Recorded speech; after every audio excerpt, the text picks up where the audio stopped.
I'm not even on the channel yet. I can't even see the screen. Riddles isn't ready, What? so we're just going to show the stuff he's working on. He said he's not ready. Guys, do not listen to Frank House. He is an asshole. Morning, everybody. How are you? Riddles, welcome to the show, everyone. Riddles, it's only been 1 week since we switched over here. And I feel like this has been the busiest time of my life in about 5 years. It's been pretty crazy. You have a lot of stuff going on outside. Oh my God. So I can talk about it. That gives us some new stuff to talk about as well. Yes, you can. But before we do that, first thing I have to say is congrats on working with Devin Rue. She is one of my favorite cartographers of all time. I can't say what the plan is, just in the event that the plan falls through. Sure, of course. Conversations have been had. We've started the ball rolling, and you know, as I can talk about things, we'll talk about things. Sure. But yeah, for now, it's just like, yes, I had a conversation, and Talon and Claw was involved. You guys saw, if you saw the post, you know. And yeah, but we will keep teasing you, and we'll keep updating you as things come along. So was that and you said Devin and you have been kind of stalking one another for a while. we've stalked each other for at least 2 years now on Twitter, and never really connected or anything. And it's so loose that, you know, I followed her just because, you know, you like the content, like what they do, yeah, as an artist. Because I'm not a critter. I've watched maybe 2 shows. I'm not that person. So to taste the hype and see if it was your drug of choice. Right, you know, But I don't even know how I came across her originally, but I mean, in this circle, it's kind of hard not to. No, not anymore. I really loved her map work. Her map work was seriously on point, and I loved it. It's a good combination of like old school black and white and something new. Yeah. Like it's like Dyson logos in a modernized style. Well, it's like, I went ahead and did the partnership with her, so the monthly membership. Okay. Collaborators. So I did that, and at the same time, I downloaded her Fey Run because I love Forgotten Realms. So Yep. So I'm gonna have that. I have that for myself. But I mean, it's just she does really great work, and she's a great human being on top of it. So it's kind of like one of those. But again, we had stalked each other and kind of just like followed each other loosely on Twitter. And 2 weeks ago, she followed me on Instagram. And I just honestly in that particular moment, I was just like, she followed me. And I got so stupid excited that I messaged her, and, with all my Dice Goblin excitement. Sure. Remembering the fact that we're already following each other on Twitter. That's fucking hilarious. And it just kind of, it snowballed into a conversation.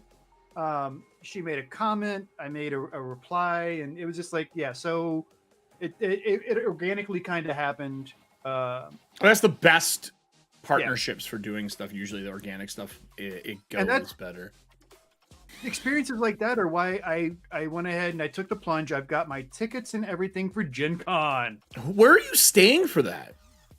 Honestly, I'm staying at one of the airport hotels. It's the closest I could get. Hey, dude, you're not wrong. This year, Kelly and I chatted briefly. She said that I think it was like 10 minutes that she was in queue to get hotels. Almost everything was sold out. Yeah. So we found something downtown. We stalk though. So a lot of people cancel Gen Con halfway through. And if you go on the Gen Con forums, this is a little trade secret. People will put up their rooms because what happens is 5 people in their group, 5 people get rooms. They don't need all the rooms. So that means that they start putting up those things and trading them to other people. Like, hey, do you need a room? So the Gen Con housing forums, 100% stock the shit out of it. I've already put my money down. I've already got the hotel reserved. I got my flight reserved. I got my tickets for the weekend. I do plan on, I come in on Thursday. And you're not working a booth. I'm not working a booth. I'm total free range to be able to have the interactions like what I just had with Devin Rue. To have those kind of interactions and to build like relationships, network some more. Yep. And, just really have that opportunity to talk as long as I want with somebody, or as long as they're free to talk. And you never know. You don't know what's going to happen next. And I think some of my friends are going to be there. They're like, Elderwood should probably be there, I believe. So if they are, hey, Commander, thanks for the follow. I might pop in on their booth for a little bit. We'll see, so. I love, I just noticed my alerts are blowing up since we switched to YouTube. I'll have to fix that. I saw his name. I was like, why did that blow all out of proportion? We originally we're on Twitch, Commander, just as a heads up. We moved over to YouTube recently, and I never noticed the alerts with long names were blowing up like that. We will put that to the dossier of things to do today. Alerts. So, I mean, Gen Con is a riot. It's one of my favorite conventions of the year. We love going as a crew. Like my crew out here in Milwaukee, we've been rocking that convention since it's last year here. Commander Dan is my DM or my storyteller for the Star Trek game that I'm part of. Oh, nice. I was wondering if someone knew him. He's part of the Random Encounters Guild. That's awesome. Well, welcome to the show, my friend. So we love Gen Con. I love going. I do have problems with Gen Con, like everyone does, but last time we went, this was my first time going to Gen Con. The cards are starting. Get those StreamLoot cards rolling. The problem I have with it is that it is a very simple problem. Wrong one. Very simple problem. It is the fact that there's no food left. Since COVID, everything downtown that you would go to late night is all closed. Oh, lucky bastard. I'm using their mug today. I love this tiki mug. This right here is part of our raffle this month. I'm just saying. That's the raffle? That's part of it. Oh, it goes to the dragon box. Oh. The Legend of Darkness is going with the dragon box. So no. I love it, but there's no food. Everything kind of closes down early now. Like, you used to be able to go to Steak and Shake in the middle of the night. That's gone now to 3. Possible that some of them have opened back up? No. My buddy works downtown there. He's like, nah, man, it's the same way. Now, granted, Pata Chow is still there, which is my favorite breakfast place. There are some places outside of downtown on Mason Street, which is where we go to eat. We just take some of the limes and go down to Mason Street because the food over there is killer. It's kind of like the best food to go to. Dang it looks like an 8. It's not an 8. That was a 3. So close, but it's missing its other half. You were closer to getting a critical fail. Serving Hand, you're a veteran now. She's got the veteran achievement. It tells us their achievements now on StreamLoots. She's a veteran now. So I don't know, man. I love it. I know it'll get back to its normal thing, but I gotta be honest, I like PAX Unplugged. I'm excited to go there as someone to attend and do panels, not working behind a booth, because I think PAX Unplugged would be my jam. And there's some great food in Philly. Was fun. I enjoyed PAX Unplugged, and I enjoyed PAX East. And those are the 2 that I've been to in the last 3 years that weren't comic book related. Yeah. Do you like working a booth though, 8-hour shifts, or would you rather I'd rather go in, work half days, and enjoy a con? I could go back and forth on that, honestly. Small cons I could do full days. It would depend on what booth I'm working. You know, how passionate am I about the product that's in front of me that I'm working with, and all that stuff. Yeah. Yeah, there's a lot that goes into working a booth. If you're going to be stuck somewhere in for stools, 8 hours, God damn it, give me somewhere to sit. That partially, but I mean, it's one of those things. If you're going to be somewhere for 8 hours, you might as well enjoy it. And I mean that for any freaking job. That's true. So trust me, I know. I just had an 80-hour work week. If you're going to be there for 8 hours, it better be a place you enjoy being. Otherwise, Yeah. And that's just I have a strong perspective on that because of my past, my history. So same. Yeah, I am not going to ever become an indentured servant again. It's just I can't. I want to work where it's fun. If I go back to work somewhere, we have our first card. It's relevant to what we're talking about. God damn it! Okay. The War Duke demands an offering. What do you give him? All your rooms in Gen Con. No, serving hands. That'd be a great power. That's my next superhero power. Gen Con room stealing. How awesome is this thing? Whoa, hold on. I'm gonna take you solo. Dude, that is fucking amazing. This is the NECA premium one for War Duke. And it's just an awesome piece. I mean, the flames will actually come off of the sword. Really? Off the sword? Yeah, they'll come completely off. So you can do it with the flames, without the flames. Without the flames, you can put it into the sheath in the back. It's got one other sword, and a long dagger. It's got it's just, this thing is gorgeous. I'm very happy I got it. I should try to find one of those. I love the War Duke. I love asymmetrical design. Yes. For those who don't know, asymmetrical designs when it's not a symmetrical design where both sides are the same. So now it's not like a jackass talking about something. So with that said, Riddles, what are we painting today? And I'm going to go over the StreamLoot rules afterwards. Yep, let's go ahead and switch over cams. I'm going to move the mic over a little bit here. So we are going to continue with these 2 3D printed dice bolts from Talon and Claw. Cool. I'm really close to finishing this one off, so we're probably going to finish this one today, and then we'll give this one a lot of attention, because this one still needs all the teeth to be done, and there's at least 3 layers that I do for teeth. This top still needs a little bit of highlight, and we got to do that eye, so this one's got a little bit more going on, so we might save that and finish it up next week. Definitely finish this one up today. This is the Warlock one. I am not sure when and or if or what that they have in mind for making stuff like this available on their sites. Oh, okay. So this is just one of those, we got it and we're painting it. Yeah. Well, they do have 3D printers because they make dice towers and a couple other little things. I think you can get these unpainted on their site at this point. I haven't checked recently, so I'm not sure. But yeah, so this we're gonna work on this little guy today because the fun part on this piece, and I've painted one so far, is the pool.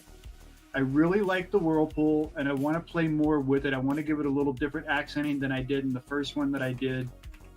So yeah, this is just we're gonna jump into this, I guess. So do you those got some heft because they look thick for a 3D printed piece. Yeah, well, they're honeycombed on the inside. I can tell that they're light. So okay, so they do have just a rigid structure, and they're not solid. Yeah, they have a grid. Inside. It's like, man, what a waste of material if those are solid. Yeah. No. And this, I mean, it looks thick, but it's not. It's really thin. Serving Hand says, God, nerds are the best. You mention a character, and they bust out a physical representation of them. Hell yeah! Because she played the Wardu card. What do you expect? I mean, seriously, come on. I mean, that is a truthful statement. So, all right. Talon of Claw is just Etsy, right? They don't have a website yet, correct? No, they do have their own website. Is Etsy the best place to pick up their stuff if I'm putting it in our... No, I would definitely direct them to their regular site. There is more stuff on their regular site. The link tree is a little funky right now. It needs a little bit of work and love and attention. But from their link tree, you can definitely get to the main store. You just have to kind of go through one of the little avenues. Because it's them in Monumental, isn't it? In Smugglers? For this month? Yeah. Yeah, I guess we can talk about, I mean, Monumental, I'm loving what I do with their stuff. We have their code. I'll put their code in later. But Smugglers for sure, because they're part of the prize pack. We need to have Dave back on. Yes, I agree. He's such a riot. I'm slowly converting my recipes over from the inks and the craft paints over to Monument and Turbodor, and like the pop that I'm getting out of these pieces now is so much better than what I was able to accomplish before. Do you feel that adding this stuff to your arsenal lately has kind of reinvigorated painting for you? 100%. Yeah. Okay. Yeah. I figured, but just want to make sure. This is another fun little experiment I'm working on. There we go. Let's see if this works, because I will say YouTube's way that they use chat links is odd. You're odd. See, it put Talon and Claw, but it doesn't put the rest of it. Like, it didn't put the rest of the data.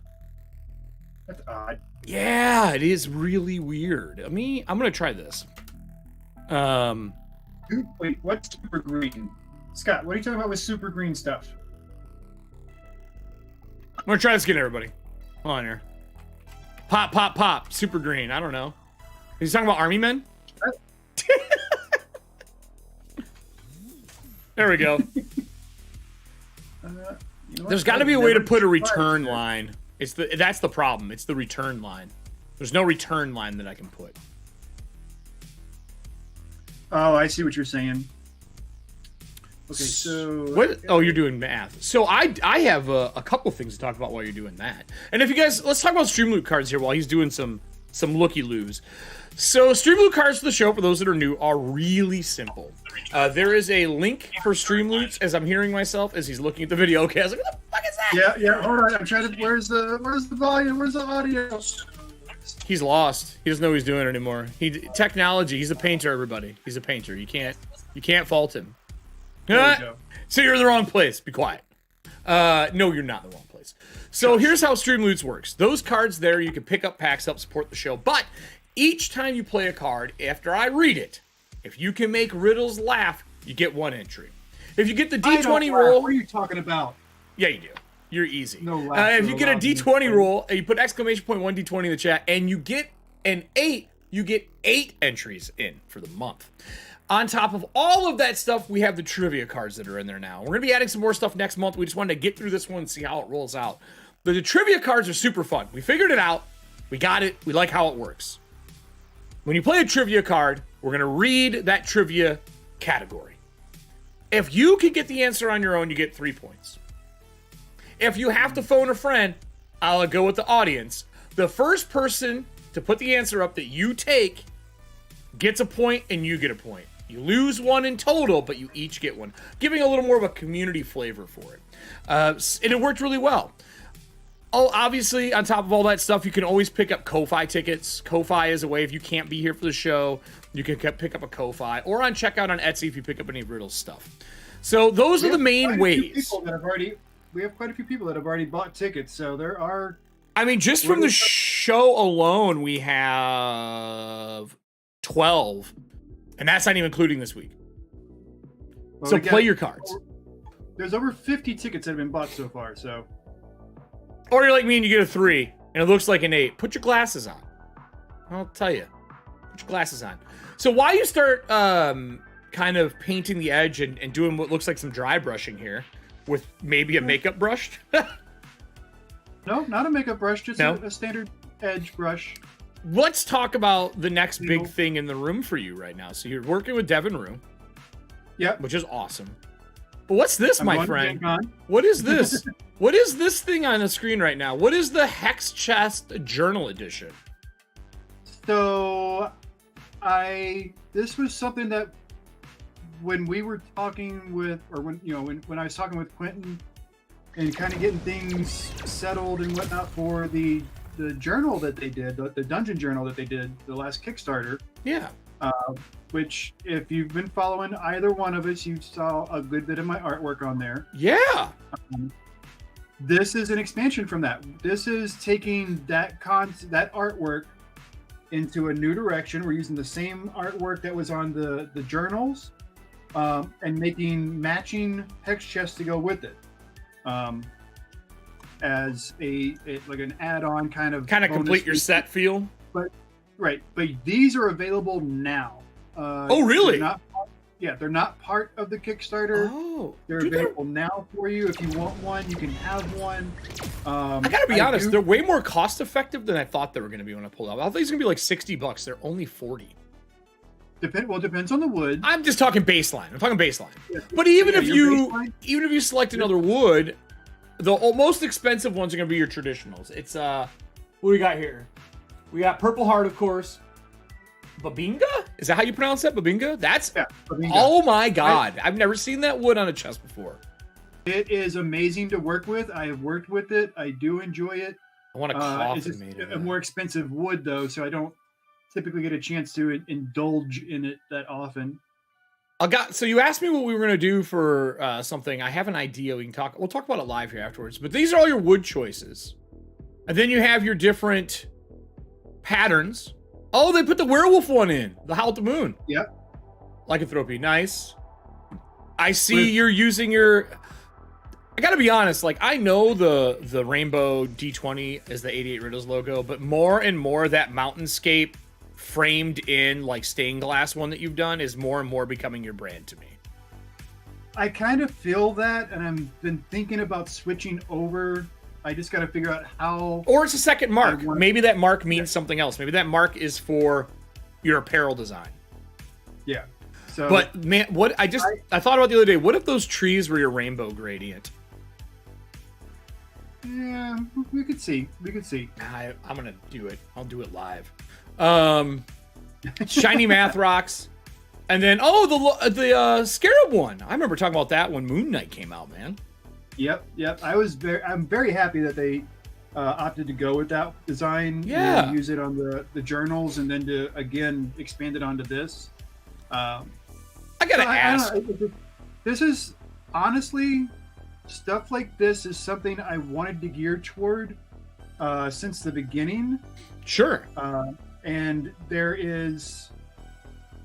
Town and Claw does carry a few of my designs on their page. Yeah. I think like maybe 3, maybe 4 designs. And it's all the older classic stuff, like the Raven and Moon is on there and whatnot. So I got a question if you know this. Oh shite. This is a very important decision. Why is Elderwood using the same green as Norse Foundry for their website? The same what? The same green. Their website is the same, like, 1980s, 1990s den green. Well, isn't there some validity to that they're kind of sister companies? No, not allowed. Not allowed. I need separate identities, please. Separate identities, separate branding. I just personally hate that green. That's my personal thing. Nah, that color, that hex code makes my brain melt. Right, so that being said, here's something for chat. All right, so chat, I need you to chime in. Let me know what I need to do in response to Eric's comment there. But what are we going to paint that color green? Which green? Where at? What part? Just to annoy Eric. What do you guys want to see in that color green? For what part? Do you want anybody to want these boxes? Oh, I can make those. I love green as a color. I don't like that hex code of green. Uh-huh. I love the color green. It's in my top 3s. But I hate that hex code. So, yeah. So, let's get a couple cards here going. And then I have a whole bunch of stuff to talk about today. A lot of stuff to talk about today. Work adjacent stuff. So, when is the worst? When is the worst time to play 4th edition D&D? Right when you find out there's nothing open to eat at 3 a.m. Wow. Serving hands, you're evil. That is unacceptable. And honestly, I think the correct answer to that would be, what is the worst time to play 4th edition D&D? When there's nothing open to drink at 3 a.m. Okay, so yeah, there's definitely that. Yeah, because to play 4E, I would need a little bit of encouragement, some liquid courage. I will say that when I talked to the senior designer from Cobalt Press yesterday, we did, like I've said numerous times, those who've been watching the shows that we've been doing on any of the channels I've been on for XYZ amount of years, it's 4th edition did bring some good things. It brought us ritual magic, passive perception, skill challenges, an amazing monster manual. And it really brought the idea of cantrips to the forefront. Outside of that, it was a miniature game. But there was actually good things brought by it. So when I talk shit about it, it's its entirety, not the good points. It was definitely harking back to the white box and to chainmail. I was to say really close to the whole chainmail thing. Yeah. So I mean, and that's one of the fun. I've been contemplating. We do an indie game night at the local comic shop or local game shop. Mm-hmm. And I've honestly been thinking about, because there's so many, like we were talking about before the show started, about age demographics, and like with the climate right now of everybody trying new games and getting out there and doing different stuff, I was thinking like a little bit of exposure to the old school, like breaking out a red box, going down to the comic shop or the game shop on Friday nights, and doing, you know, a red box basic edition D&D game. But why not? I mean, no offense, but fuck them. Why not go run the beta for Dragonbait? Well, no, I'm not going to run the beta for that yet because I have not read the rules yet, so I am not. Oh, do you remember the red box well enough to run it? Oh yeah. Oh, okay. Well, then I guess it makes sense. I don't have the original one. I have one of the Stranger Things ones on my shelf, which I was. Yeah, I know it's worth money right now. I know a lot of people are Who gives a shit? You know, yeah, but I don't really. Yeah, exactly. Like, oh, whatever, man. I have two beta books from PF1 in my closet that are worth like $300 to $700 depending on the day. Like that PF1 went up so much when OGL fucking blew up in their face. It's kind of wild. And since this is kind of like a little bit of a chat and talk and paint and all the things that we do, there is something else. Wizards of the Coast has been getting fucking pounded. pound it. Well, I mean, what like, they've been doing with Magic the Gathering. I mean, they are.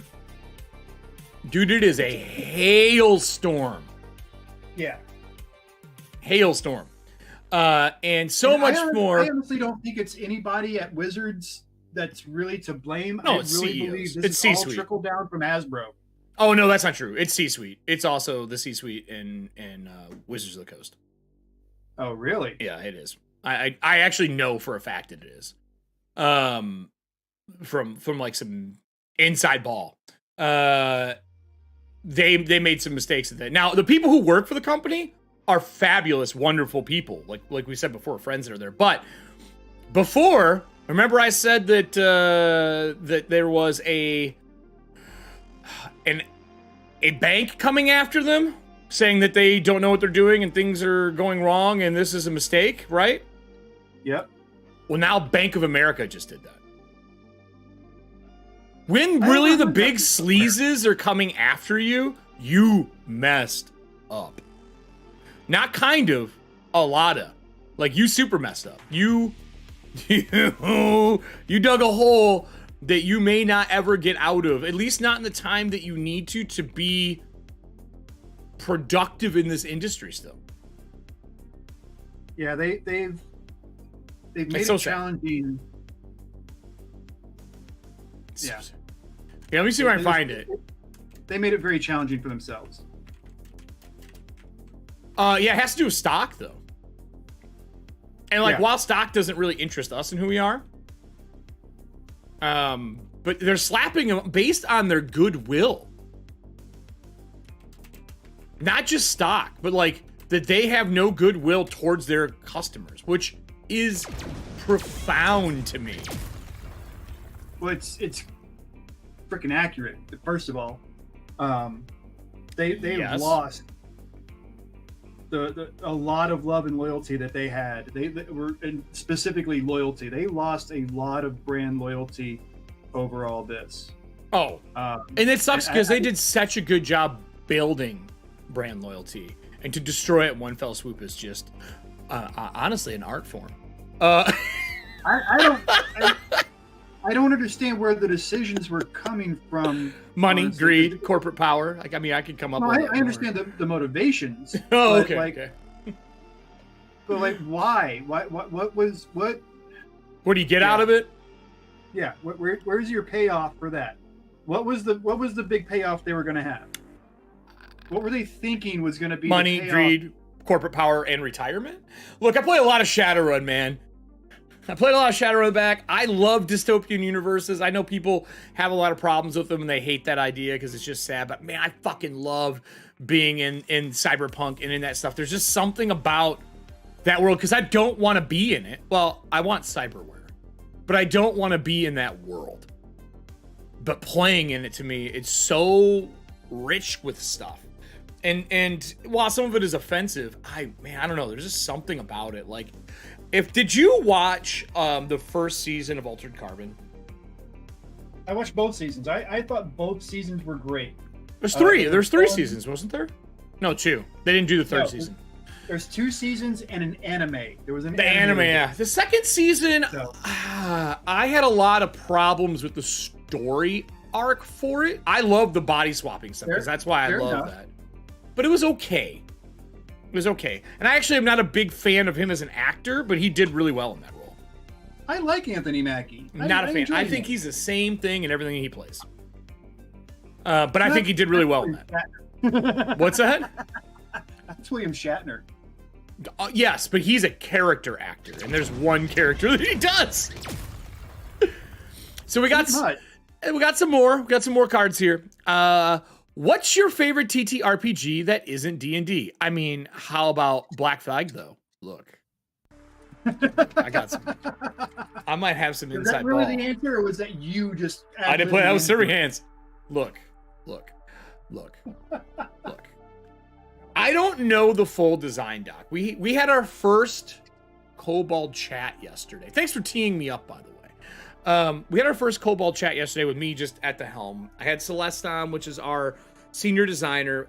By the way, amazing human. I'm so excited to be working with them on more stuff because we think very much in parallel on. Wait a minute. When are we going to have anybody from Cobalt on the show? It's already getting lined up. I'm just saying. So what I'm going to do is one of the people who come from our meeting in the morning, I'm going to have them on.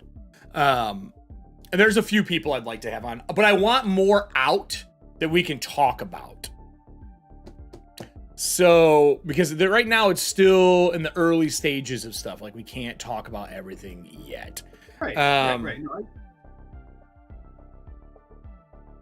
So anyway, as I was saying, Black Flag is really cool. We did get pushback. We already got some pushback. People wanting something other than 5e. People wanting more than the 12 pages we gave them because it was so on the very beginning crumbles of what we're designing. Hey, Trickster, what's up, buddy? There's a whole bunch of stuff that people want. Like, we get it. You know, we get it as a company. And I'm by the way, just contracted. I'm not full-time with them. I'm nothing like that. I'm not in that level yet. But working on it.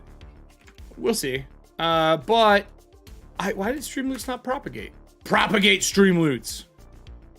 I guess it doesn't like me today. I hate these.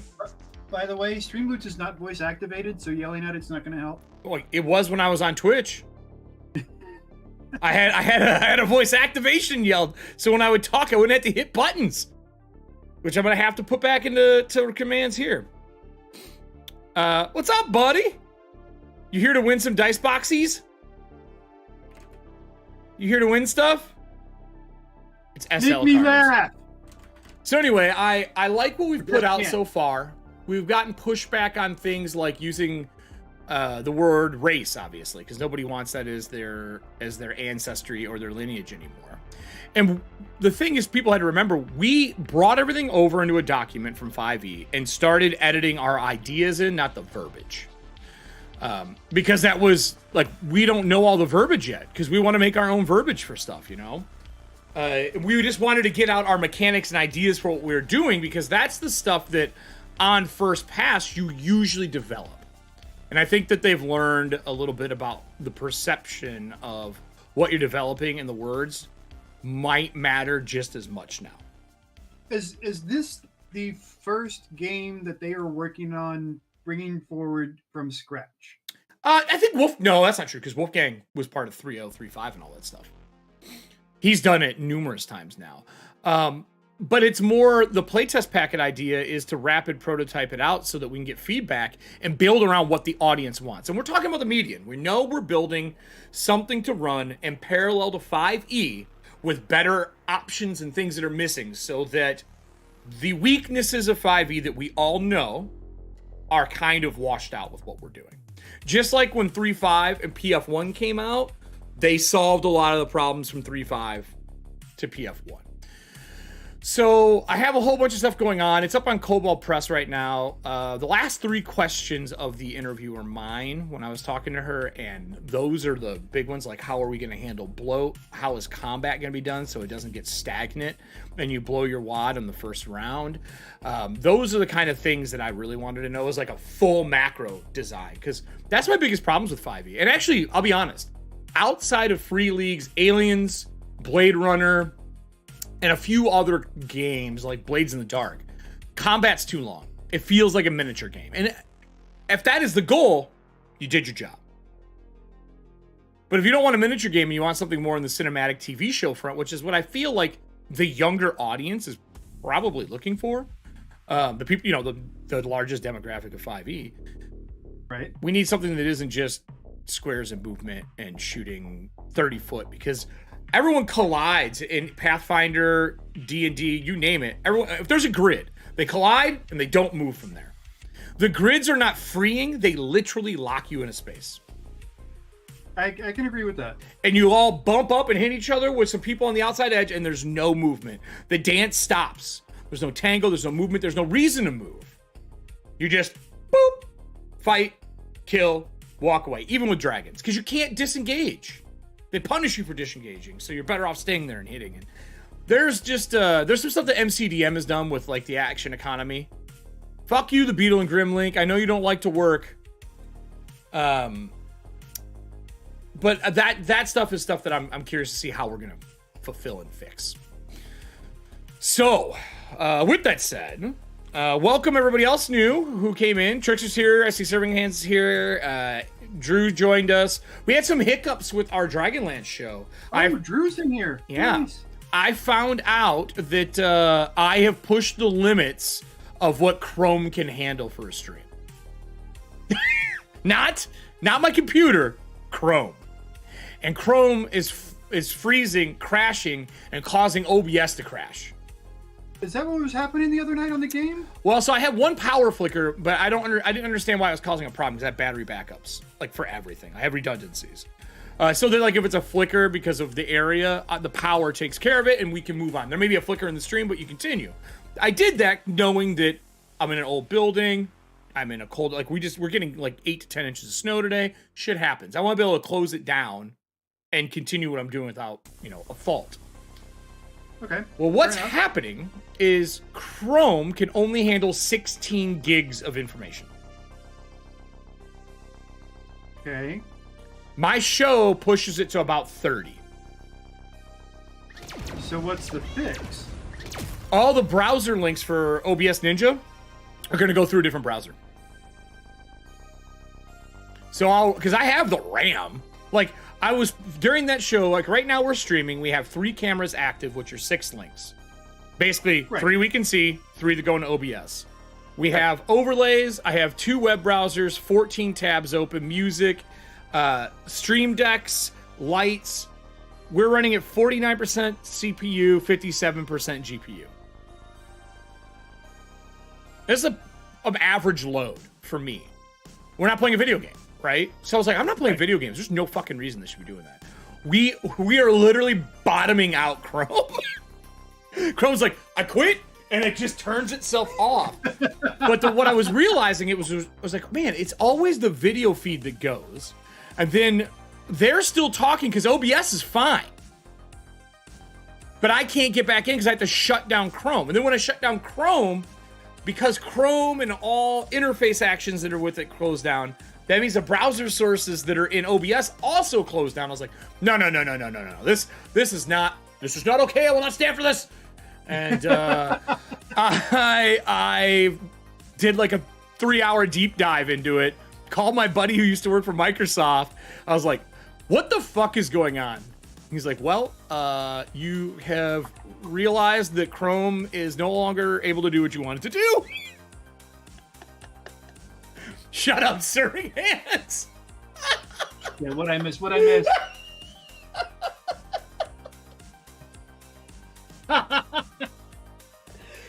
She said, your load's too big and bottoms out Chrome. Sounds about right. Okay. Was not expecting that one. Woo! Good one. Bonus points. Scott says, sounds like it's been doing too much edging. My God. There's never too much edging, young man. Oh, so anyway, I think I've solved the problem. I'm gonna put it through a stress test this weekend. Don't drink the paint water. Drink your H2O. Drink your today I have coffee with some bourbon. I have water that's been filtered through Smuggler's coffees. Dude, Smugglers. Dave is such a fucking cool human being. Yeah, I absolutely enjoy him as just a person in general. I still say if you ever get a chance and you're in his neck of the woods, go check out the Smugglers. I just put his stuff on screen. I'll put us to a little bit more of a solo paint cam while Riddles is painting. I mean, just his warehouse where I don't know if he's in the same place still or not. I think he may have expanded and grown. I hope so. He deserves to. It is such a cool space because he's got the barrels everywhere where everything. It's like being at a brewery. Yeah, but at the same time, he's got this ginormous table with props, miniatures, everything all set up. I need to go down there and run a game for them. At a moment's notice. I need to run a game for them. So Right here, it says into the grinder. This is the box you had that etched into a box and painted it. Man, you nailed that. Thank you. I just realized that that's actually the paint scheme. I actually really love that art piece. That needs to be a dice tower. Why is that not a fucking dice tower? I don't know. That paint job was fun. I really, really, really enjoyed it. I love hot pink on stuff. I hope that other people enjoyed it enough to order it. It hasn't been ordered yet. I just, I did the one. I sent it to Dave so we could have it at shows. We need to. Yeah, no, that was. We need to question him about his love of disc golf. Like, why did you pick disc golf? This man loves it. Yes. In fact, all right. So he sent me bags of coffee for the stream. Sure. To give away and stuff. Yeah. So that's why we have it going out. But he always sends me little extras, and they will end up in the orders that I send out. So it's kind of a fun little thing that I enjoy from him. One of the things he sent me recently, though, in that last batch, and I boxed them up this morning because I sent them out to a couple of people who ordered the red coffin. Sure. But they're a little smaller than this, and they are basically a mini frisbee. Yeah. That's on the site. I was just looking at it. Look. So it's also for putting on top of your cans. So if you have an open can, it fits on top as a lid. I see that look on your face. If you have an open can, whether like a soda can, a beer can, this fits on. It's top. A beer condom? Not a condom, just a top, a lid. Oh, okay. It's basically to stop things from falling in or people fucking with your shit. So if you knock over your can, you're not spilling everywhere. It's just going to be, inside. Or if you're at a convention, you're not getting roofied.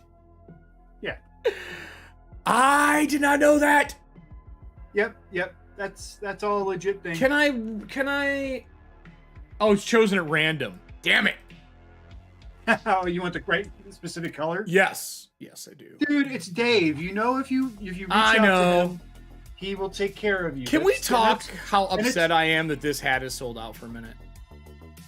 Let me just clarify real quick that you do not have to have a special relationship with Smuggler's Coffee for them to take care of you. Oh God, no. Dave will take care of anybody who walks up to his booth. I got a mug that was broken, and they replaced it immediately.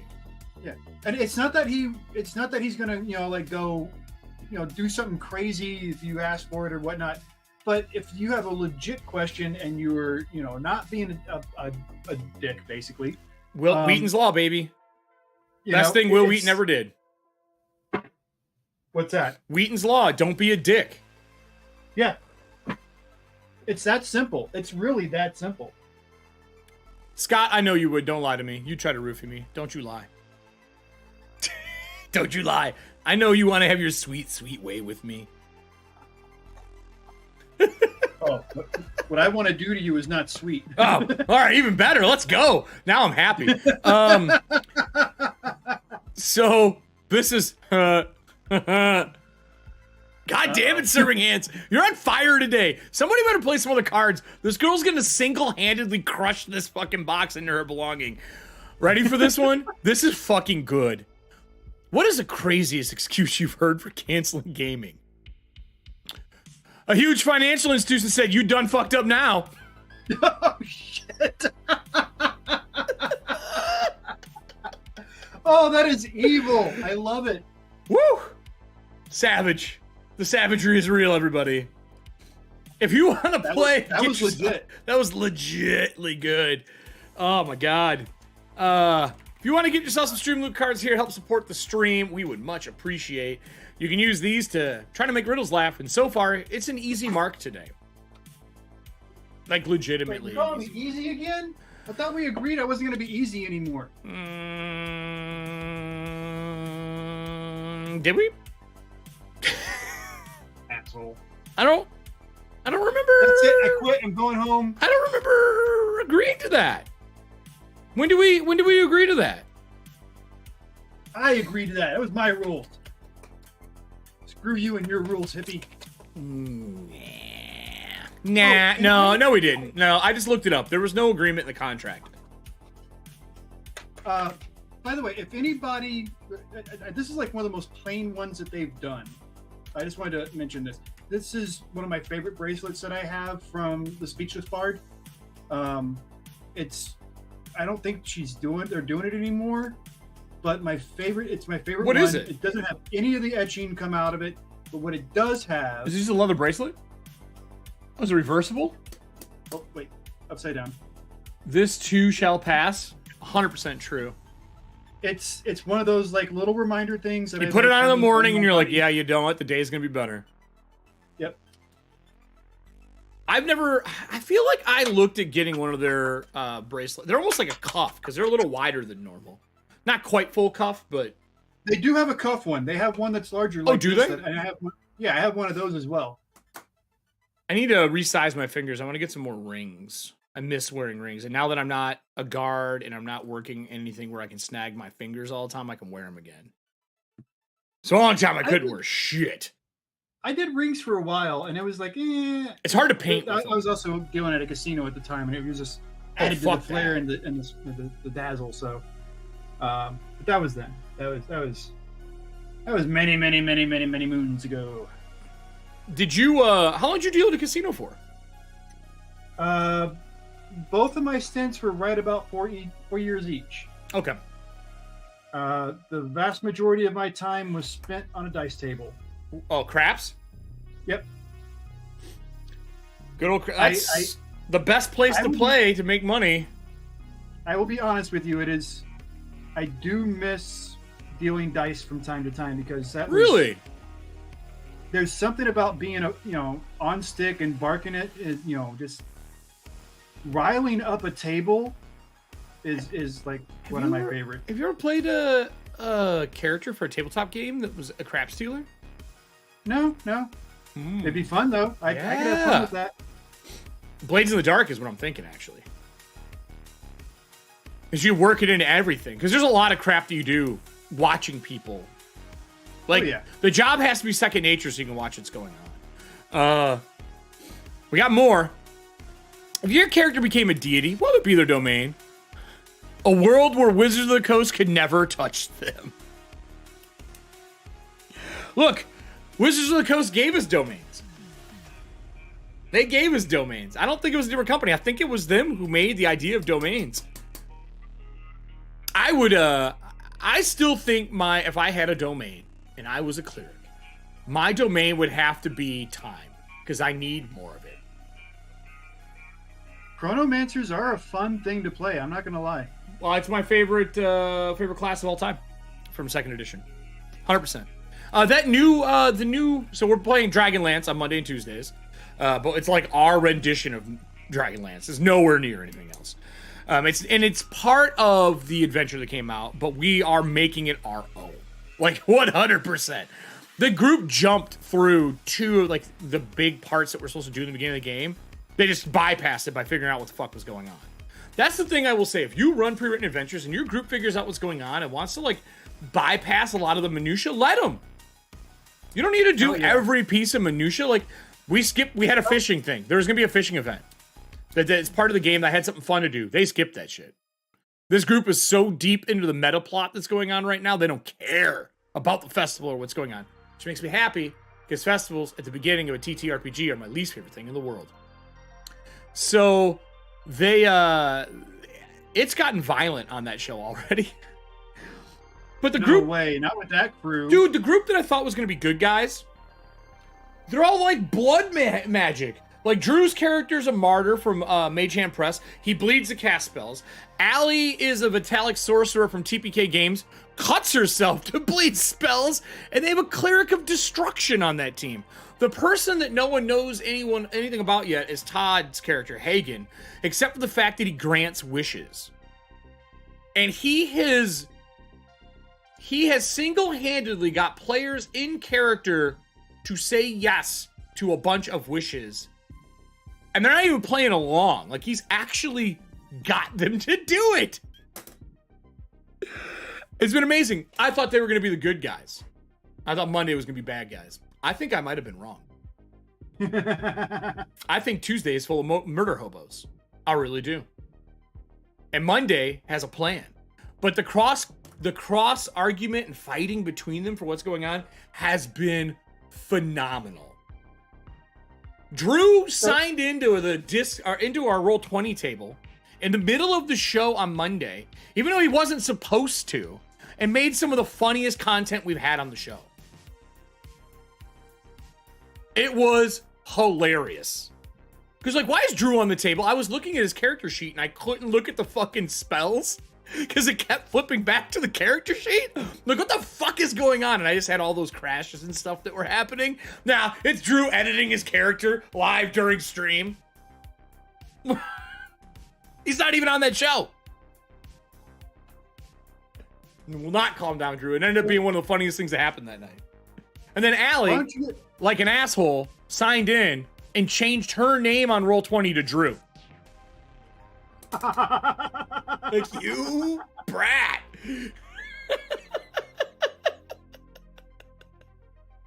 Oh, God. I didn't think I had to tell you to never prep your character during the other show. I thought that was just pretty normal to know not to do. It ended up being funny as fuck. The 1 3-hour gap of the week that Drew shouldn't do it, and he's like, now. I get it, though. You're watching the show. You're like, I'll do this. I'm hyped. Let's do it while I'm watching the show. It ended up being fucking great. Oh, my God. So what I was going to say is the companion from Splinterverse for Dragonlance is better than the Wizards of the Coast product that came out, and they added chronomancy spells back in. Huh. Yeah. Yeah, and they're pretty good. I think Moxie's got one of the spells, and I think they have a couple items that are from that book. But they added piety back in, so you gain favor with your god, and it does stuff, which I love. I love those kind of mechanics. The fact that they have legendary items that grow with you, and by hitting milestones, unlocks new powers for your weapon. Also cool. And then the other best part during the show was also Drew in the background. We're playing the game, and this is on Monday night, and I opened the show with the three of them using ritual magic to figure out what the fuck the book was for that Ispin Greenshield left behind. And this is the meta plot that I'm adding into the game to kind of weave the two shows together. This is part of it. And they cast the ritual, and a gold coins start to spill out of the book and form the head of a gold dragon. And it starts speaking to them. That part. What's that? I think I caught that. Yeah, part. They're speaking. Drew messages me because I was like, the books, they talk about Huma Dragonbane. Drew messages me. He's like, you know that Huma's dragon was a silver dragon. It was a woman. It's like, Drew, just follow along for a minute. And it was in disguise because it doesn't know who they are. Right. So it was making itself look like it was gold coins, and it all melted away into silver. Drew's like, I see now. It's like, Drew loves Dragonlance. And I know he was looking at the lore going, that's not correct. The thing about dragons, man, they've got a lot of magic, and they are capable of looking like things that are not themselves. Mm-hmm. And I think dragons are the most overused but poorly played. Exactly. I will 100% back that statement because it's pretty common. Yeah. Everybody plays dragons the same way, at least with the big shows, and it's like there's tons of like small creative groups out there that are definitely doing more and better. Yeah, 100%. With some of this, but it's like, you just gotta look for them. Oh, I know you did, Drew. I thought it was funny. There are people out there that use them and use them well in a different way, but yeah. Yep. Ooh, what do we got here? We'll get more. The last dragon that I did in game as a storyteller was more like the wingless lord dragons from Dark Sun. Dude, that's one of my favorite dragon groups that they did was the dragon lords, the dragon kings in Dark Sun, where with such a different way of approaching dragons, but yet still making them like absolutely freaking terrifying and fierce. So dragons, I think there's two problems in design with dragons for me. Actually, in 3.5, don't chew on that. What are you doing? Don't tell me what to do, young man. She's chewing on a paper towel roll that I just set down. What are you doing? You goofy bitch. Why are you doing that? Fiona, you want to come say hi? We'll get back into the design. Come here. Come here. Hi. No, you don't want to? All right. So in design, boss monsters and solo monsters, things that your party are supposed to face as a group, like that big epic battle, do not work. With the mechanics as they are, in any edition of D&D from 3rd up, do not work. Because the alpha strike happens. They go into the boss battle unexhausted, right? Well, if you're a nice GM, I'm saying, I'm giving two examples. They go in without having anything, with all their powers, and they bomb it, and it's dead because hit points are not actually a measure or scope of power. Or they're exhausted, and they've casted half their spells, right? And they're out of some recovery die, and they go into the room and they get ambushed, or it flies over the city and burns. When they fight that dragon, that combat is going, they may not die, but it will take forever. It will be 10 rounds of hit points, just back and forth. The action economy doesn't feel cinematic because it's you go, I go. All of you go, I go. Over and over again. There needs to be a reaction system like MCDM or something where it's like you go and the dragon gets X reactions. There's something that, and hopefully he's okay with me talking about this, but when we were doing the playtest for with Robert Turk on his new superhero one that's coming out, one of the things that we talked about to really enhance the game, enhance the gameplay itself, was allowing the sidekicks to combine their superpowers, to do team-ups. Oh yeah, I do that for Warpaint. This forced the player, or not really forced, but it did give the players a lot more flexibility and desire to teamwork and co-op instead of everybody doing their own single thing. Yeah. And when you start thinking about the things that you could legit combine in fun ways, like if your spellcaster used Fireball, but instead of casting it out, they put it on the tip of the arrow that your ranger is about to fly off, so that they can get it to go further than what they could have cast it. Combo things like that could really be fun. Yeah. If you just allowed you, give your players the option to do things like that. If you come up with a creative, not raw, but rock, rule of cool idea, go for it. But you got to encourage your players to really do something like that by kind of rewarding it with spectacle. I think the way you do that kind of stuff is you have to change initiative. It can't be numbers in a row where it's I agree. Everyone rolls. Instead, it has to be, does your group go or does the monster go? And if the monster does go, is there a way that you can force action before the monster by giving something up? Which is what Rob Schwab has done, and it's fucking amazing. Either that or you do a rebound initiative every round. Mm-hmm. Right? Yeah. And like certain things, like, okay, so if you took damage the previous round, your initiative gets a negative modifier on the next round. I don't want to track that shit though. No, it's just an option. You could do stuff like that. I think if you take damage, I think there's two ways it goes. I think if you take damage to make it even easier. So like, let's say we're playing PF2 because the action economy is really easy to speak about. Let's say you take damage that round, right? Next round, you lose an action. As an example, for a gritty set piece, gritty. But maybe you gain an action for your group action. Okay. This would allow, I'm hinting at some stuff that we're doing in the background. This may allow you to have, like, while you're getting punished and your group is setting stuff up, allow you to take group actions together. So I was talking to Todd yesterday from the show, or not yesterday, earlier this week. And we're doing I'm setting up campaign 2 for Athantia. Like, I have a lot to do for that show. And Dragonlance has kind of got momentum now, besides the technical hurdle. I know what we're doing. I want them as a group of hunters that do monster hunting. So, like, my problem with monster hunting shows is I haven't found one I've ever enjoyed. And it should be something super enjoyable. Like, my favorite piece from The Witcher is some of the werewolf stuff, where you're deciding if that creature really is something that you should be taking out, if the pay is worth it. Those things. Gotcha. But also, being able to build things from those objects with Battle Zoo is going to be awesome, it's a new crafting system for PF2, where you can use monster parts to make cool stuff. You know, they run adjacent to the monster. They're like crafting materials that make sense.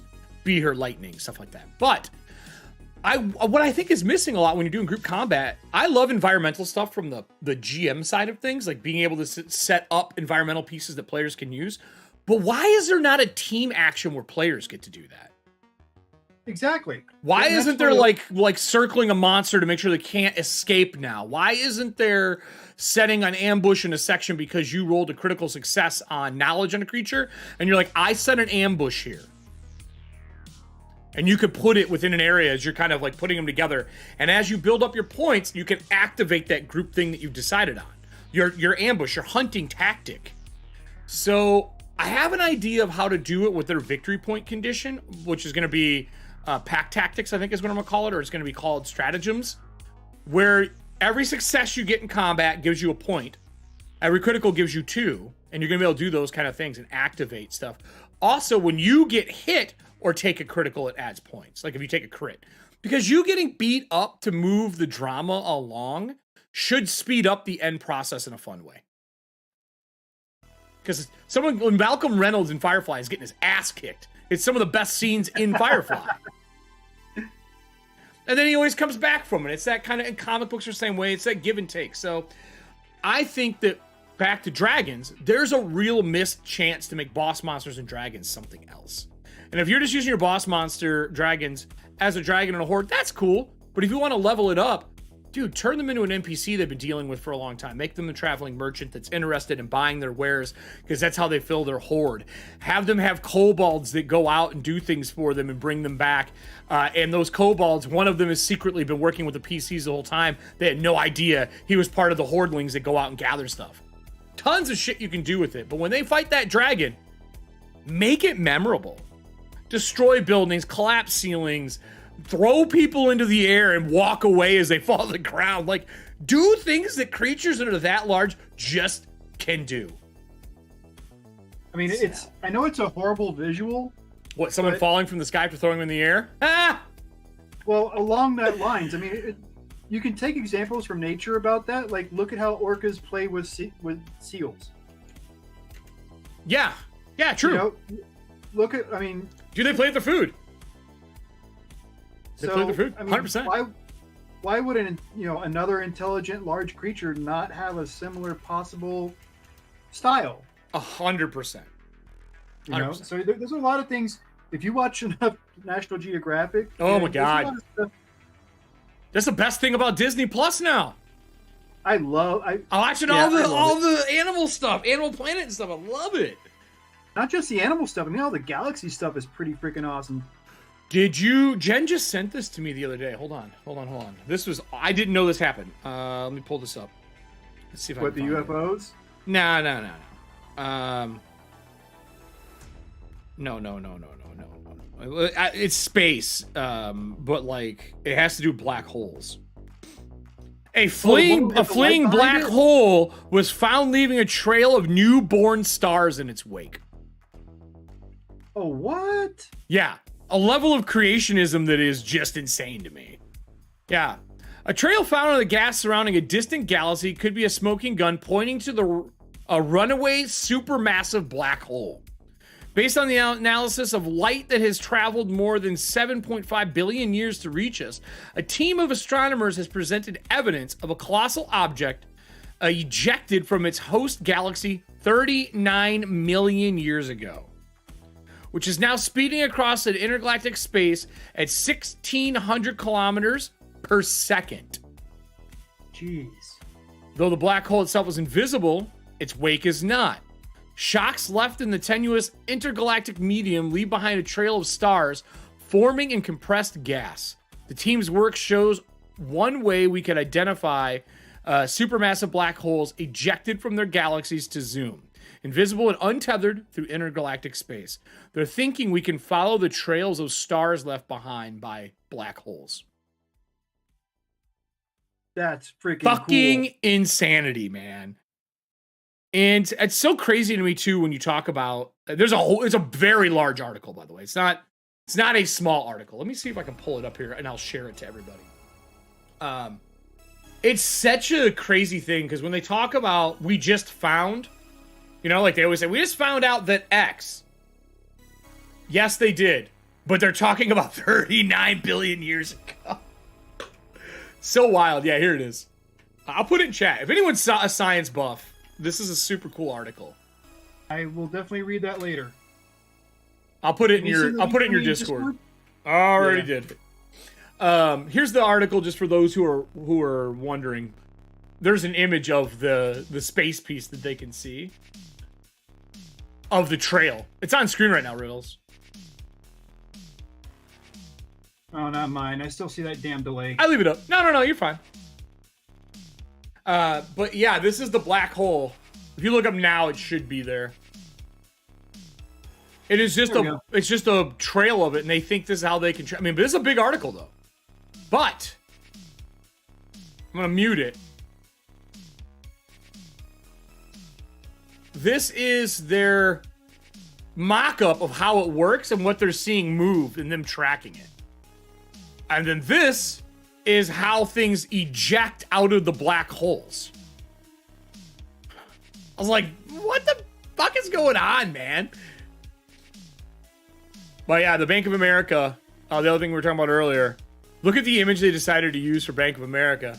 Bank of America accuses Hasbro of destroying Magic the Gathering for short-term profit.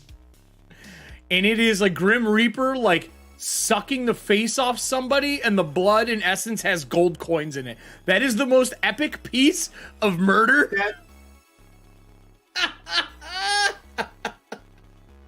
You know what? I would not. I would laugh, almost, but I think it would be hilarious if that was created by AI. I think it'd be great if it's actually one of their Magic the Gathering cards, which I think it might be. I think this is a Magic the Gathering card. Because if that is, the irony. The sweet, sweet irony. So we got some more cards that were played here. I like the one where the meme that's been going around about they tried to warn us. They tried to tell us what was coming. Yeah. And it's a picture of the D&D Monopoly. Oh yeah, 100%. Yes. Follow the paths, everybody. Follow the paths. The trends are there. Whose glasses are these? Wrong answers only. Aw. Been looking for my dad's glasses. Wow. Aww. Serving hands. Wow, I didn't laugh, but that's sweet. Yeah, it's the wrong answer, but it's 100% the wrong answer. Well, of course, you're trying to imply that Stan Lee was your dad. Yo, Stan Lee, your dad? That would really change things. Here? Is that what we're going with? That would be a very big difference if that is the fact. And then we got our one trickster card. Get your trivia box. Oh shit! Really? It's trivia time. All right. Trickster, the new rules for trivia, as you may not know, we're gonna pull this out. It's cosmology for the card. We're gonna read the card to you. If you can answer it on your own, you get 3 entries into the raffle for the Red Dragon box for this month, along with the Smuggler's Coffee. If you cannot do it, you can tap the audience.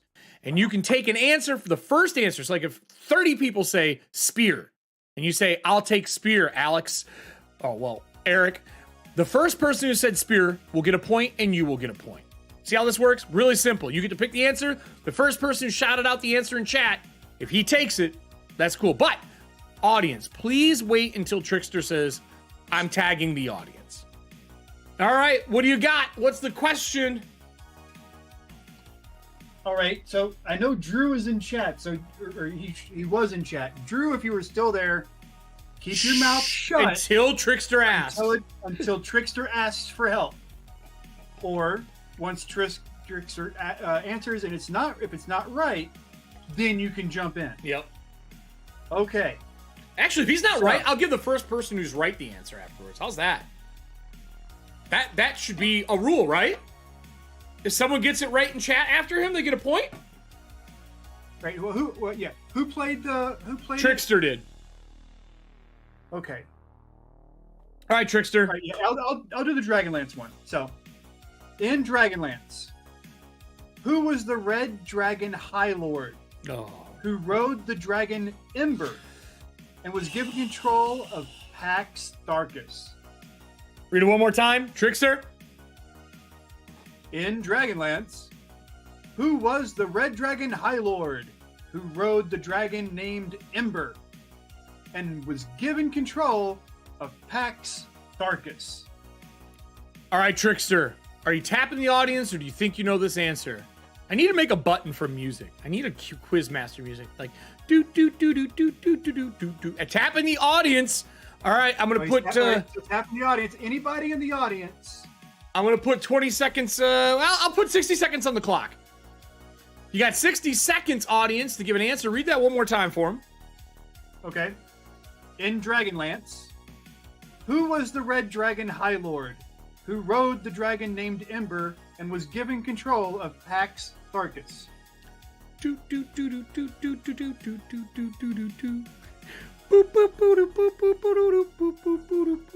don't even know if that's the right music, but if somebody in the audience gets it, that means Trickster and the right person each get one. They each get one. Yup, you got it. Anybody got an idea? This was kind of a hard question though. So is it though? If you're not like Trickster's not a Dragonlance buff, so I mean, yeah, for Trickster this is kind of challenging. What do they call him? The Captain or the High Lord? High Lord. Who rode Ember? Yeah. Basically, is what it comes down to. Red Dragon High Lord that rode Ember. Is the answer William Shatner? No. Amazing. Dan is a mega Star Trek gut. No. So no, it's not William Shatner, but William Shatner would try. His miniatures, or not miniatures, but the models that he makes of the different ships are incredible. Lights, the whole 9 yards. Oh, no shit. I love Star Trek. The new Star Trek system is so fun. Yeah. All right, time is up. I know this one. Did you know it? No, because I'm not a Dragonlance fan. Dude, it's Pyros, correct? Nope. Oh, Pyros is the dragon. Sorry, High Lord Verminard. Verminard of Nidus. Yeah, I mean, he's a dragon High Lord Verminard. He was a dark cleric. Pyros was the other name of Ember. Yes, Todd, it is Verminard. So, all right. But you're on delay. I will give that to you. Because there's no way you heard me yet. So then So then, in that case, let's give Todd and 1 point. Trickster a point, card each. Yep. You are correct. I keep forgetting about the delay. I'm going to have to do more than 30 seconds. For shits and giggles, can I do a bonus one? Yeah, sure, if you like that card. This one's just fun. And it's a true or false, so it's really easy. The best way to kill a roper is to destroy all of its tendrils. Mm-hmm. True or false? False. Anybody else? It's false. That's not the best way to kill a roper. Like everything in life, you kill with fire.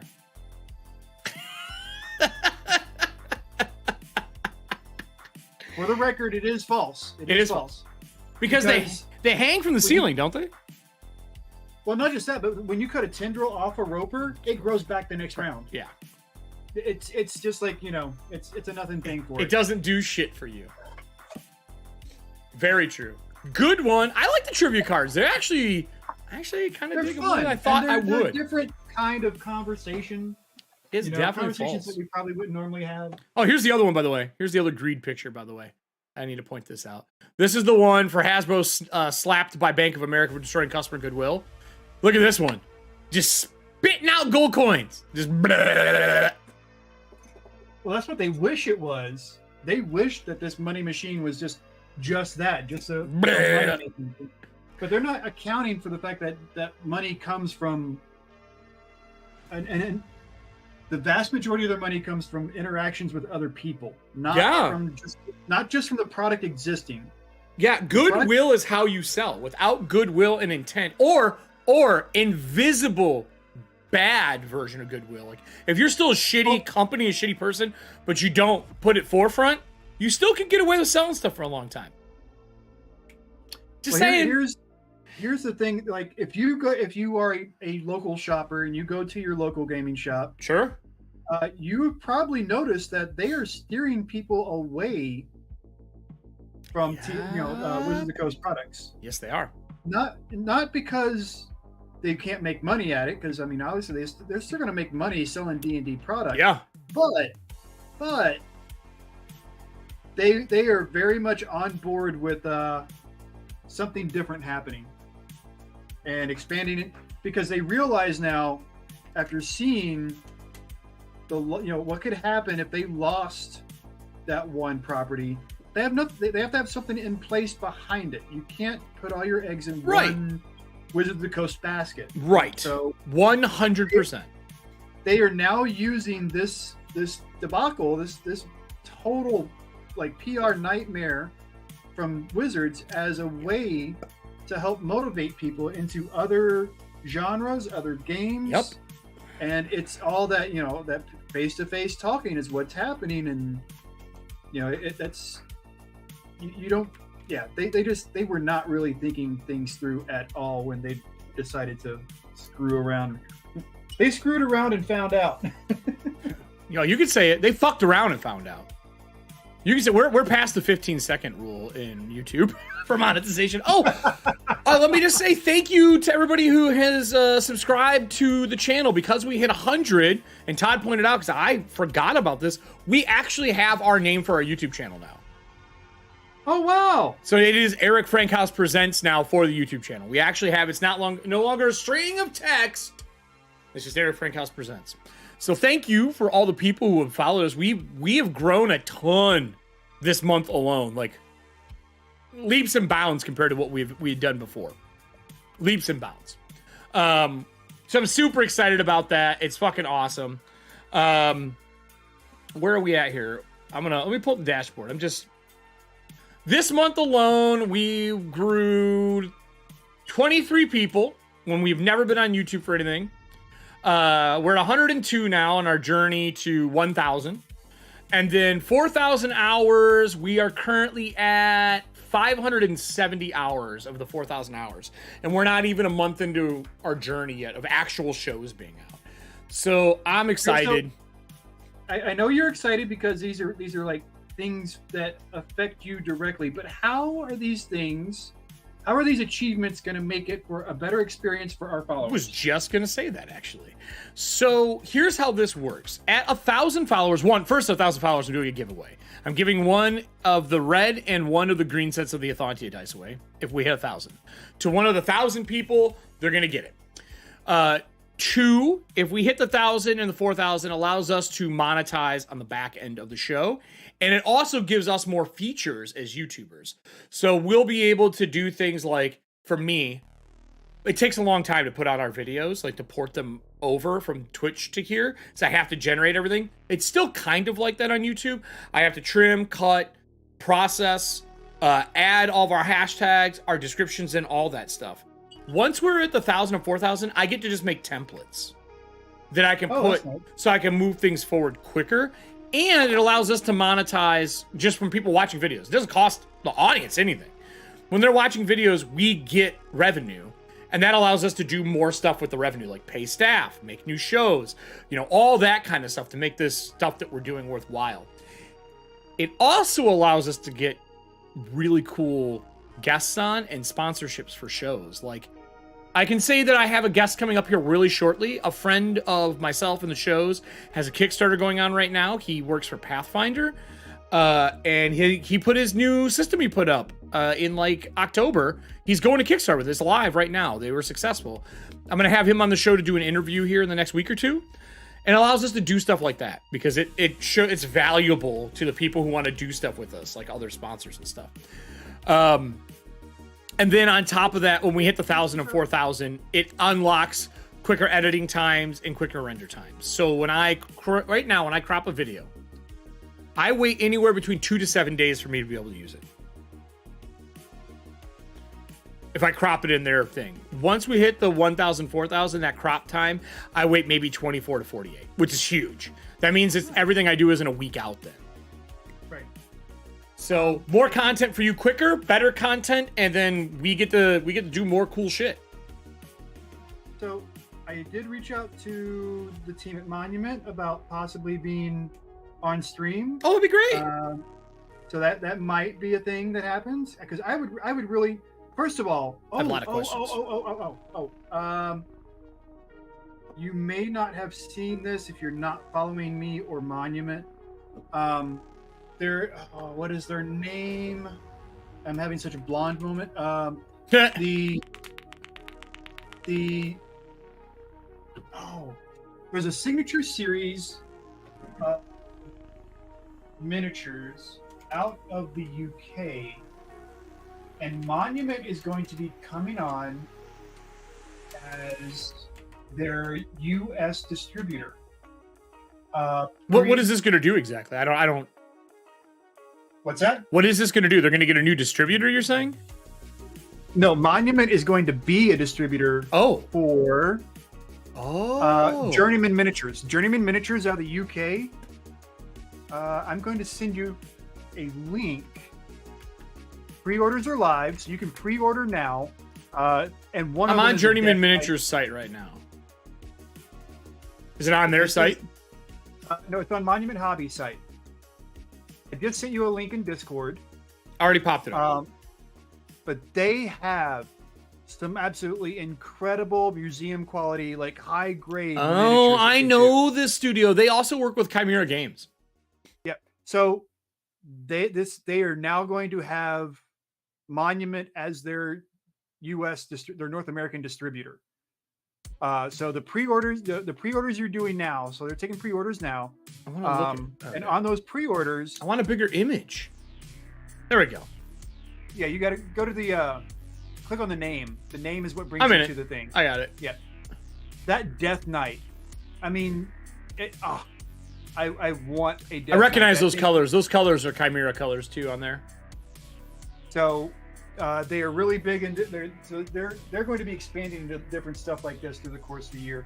But I just really wanted to bring out. Oh my God, that Death Knight is fucking hot. I told you. How do I want this bigger. Give me all the Death Knight. Dude, I might buy this. So I am super. I do not. All right, just to be clear too, as far as I understand, look at that thing. When you use my links to get something from them, I only get credit on, I think, paints. Sure. So like stuff like this doesn't give me credit. I am not making any money on this. This is just, I love that they are doing this and that they are going to be doing. This is not the only one, I believe, that they are going to be working with in this way.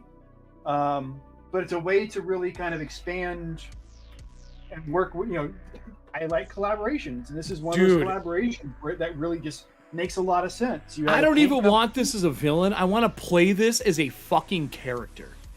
Exactly. That Death Knight looks phenomenal. I just had an idea. Just saying, there's a lot of fun things that they are doing, and that's coming around. Just Riddles. What if this is the night you play for Corpse Talk? Oh wait, let me bring the microphone back over. What if this is the night you play for Corpse Talk? Like this is the thing that moves on the board is we are doing our interview for Corpse Talk. That could be fun. That could be really fun.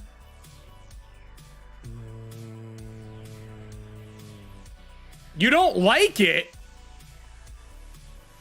Who said that? Kick him off the stream. Drew, in the upper right-hand corner, there's a square with an X in it. You should click that. Look at the chalice on this motherfucker. Yeah, it's just a beautiful piece. There's other really great pieces in there. This company crafts some absolutely amazing sculpts. So is this the painting, this first part, or is this it painted? I think that's it painted. It is. They just did a bunch of crushed pastel techniques for Rust. But yeah, I would love to have him on to talk more about, because he has stuff like this going on. They have another paint line coming up. I'm just teasing you. There's just so much really fun stuff that they are doing. Oh, that I really, it's the stairs and everything's riddles when you get it. Yeah. You get the whole piece.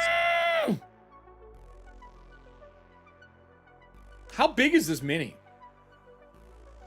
125. What size is 125? What, 125 millimeter? Yeah. Is that... So that's going to be 12.5 centimeter. Compared to a standard D&D mini. So, like, to give you an idea, this is a hex chest. And where my thumb is that at, 125? the height of the mini. So it's a full stand piece. Yeah.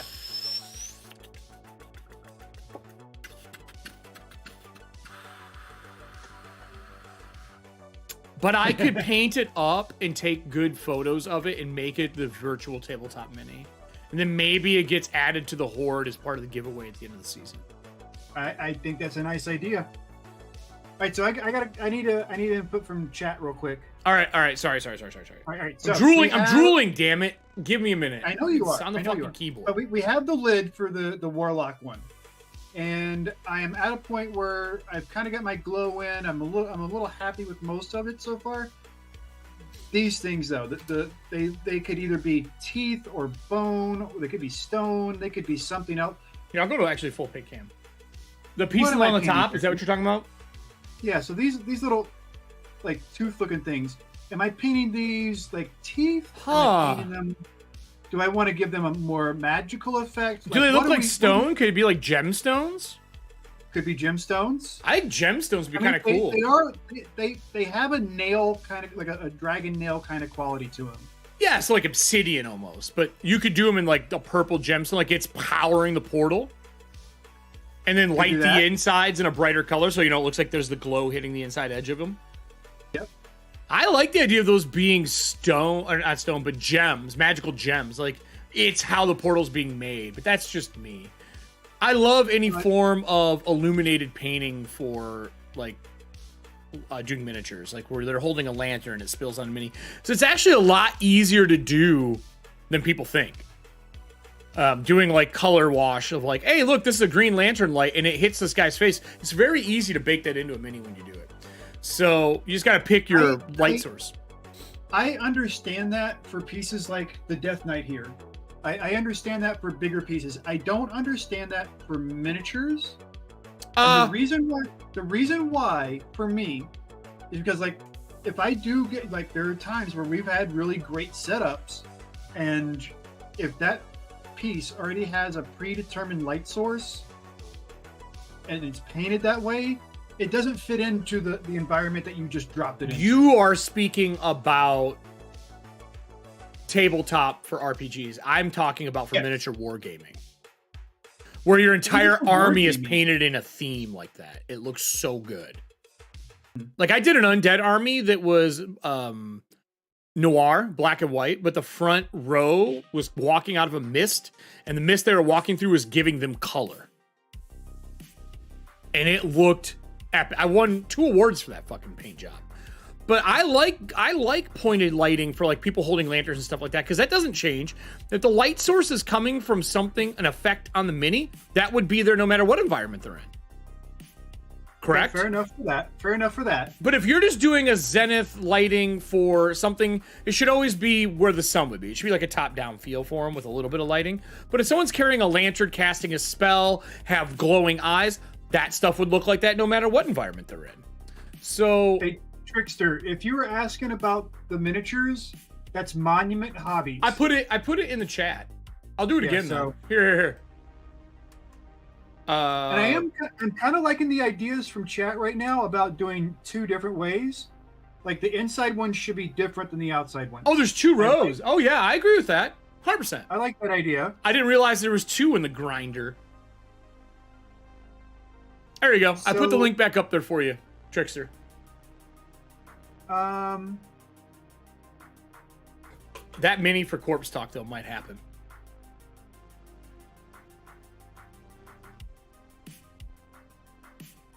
Huh. My goal is this first guest that we're having on for my interview show, the interview I'm doing. Corpse Talk is ready to go. That's my goal because it's Mork Borg. Corpse Talk uses Mork Borg. Now, the only thing I wonder is having people on from other TTRPG zones that they're going to be pissed off that they're not playing their own game. But part of me doesn't fucking care. Well, you shouldn't. I mean, if they're coming on to your stream... Yeah, I want to talk and promote their product. We're playing Mork Borg because it's such a simple game. You don't have to explain shit. You know what I mean? Right. You're fine, Trickster. And I really don't think that any of the smaller game community or gamers... This is not a small game community person. Are going to be against playing another person's game. I really don't. Yeah, hopefully. I agree. I don't disagree with you, man. 100%. I think I'm gonna go with... I originally was gonna do the Dark Souls game that came out from Steamworks. I finally got it, and it's a gorgeous book, and I really wanted to use it for this concept, but they missed the boat. Like, I needed to do it in summer with them, and they waited too long, and I've already moved forward with something else. And they finally sent me the book. I'm gonna review the book still because the book is fucking gorgeous, the reprint. But I think 5e for a talk show might be too much.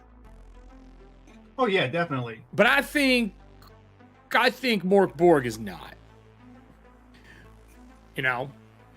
So I have ideas for it, but I might change my mind. I wouldn't mind running a Dark Souls game though. Because I want to run it as Elden Ring, as like a 4-part, like a big boss fight. Yeah. And I want to use it to showcase how I would do a boss fight mechanics. Because that game is perfect for it. I'm gonna Monument. What are they called? Monument Hobbies? Hobbies. And that company is Journeyman? Journeyman, thank you. I'm adding it to my notes for stuff while we're live on show. You know, I'm very excited to see them do that. And it's even more exciting for me, I guess, because of the fact that I could actually just drive up to Phoenix. Have you do you play many video games anymore?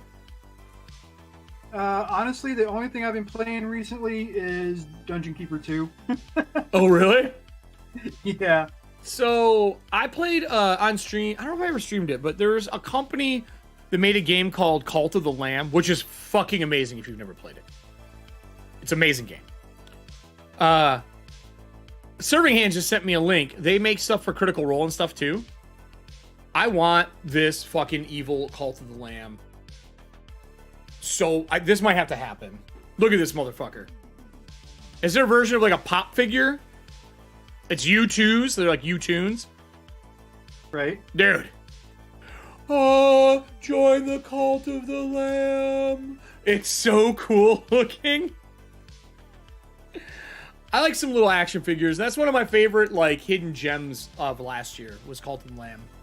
One of the only games that I like saw through to completion recently, to be honest. I've been having a hard time finishing games. I just get bored with them really quick. I'd rather be playing tabletop games and creating content. I get bored with them.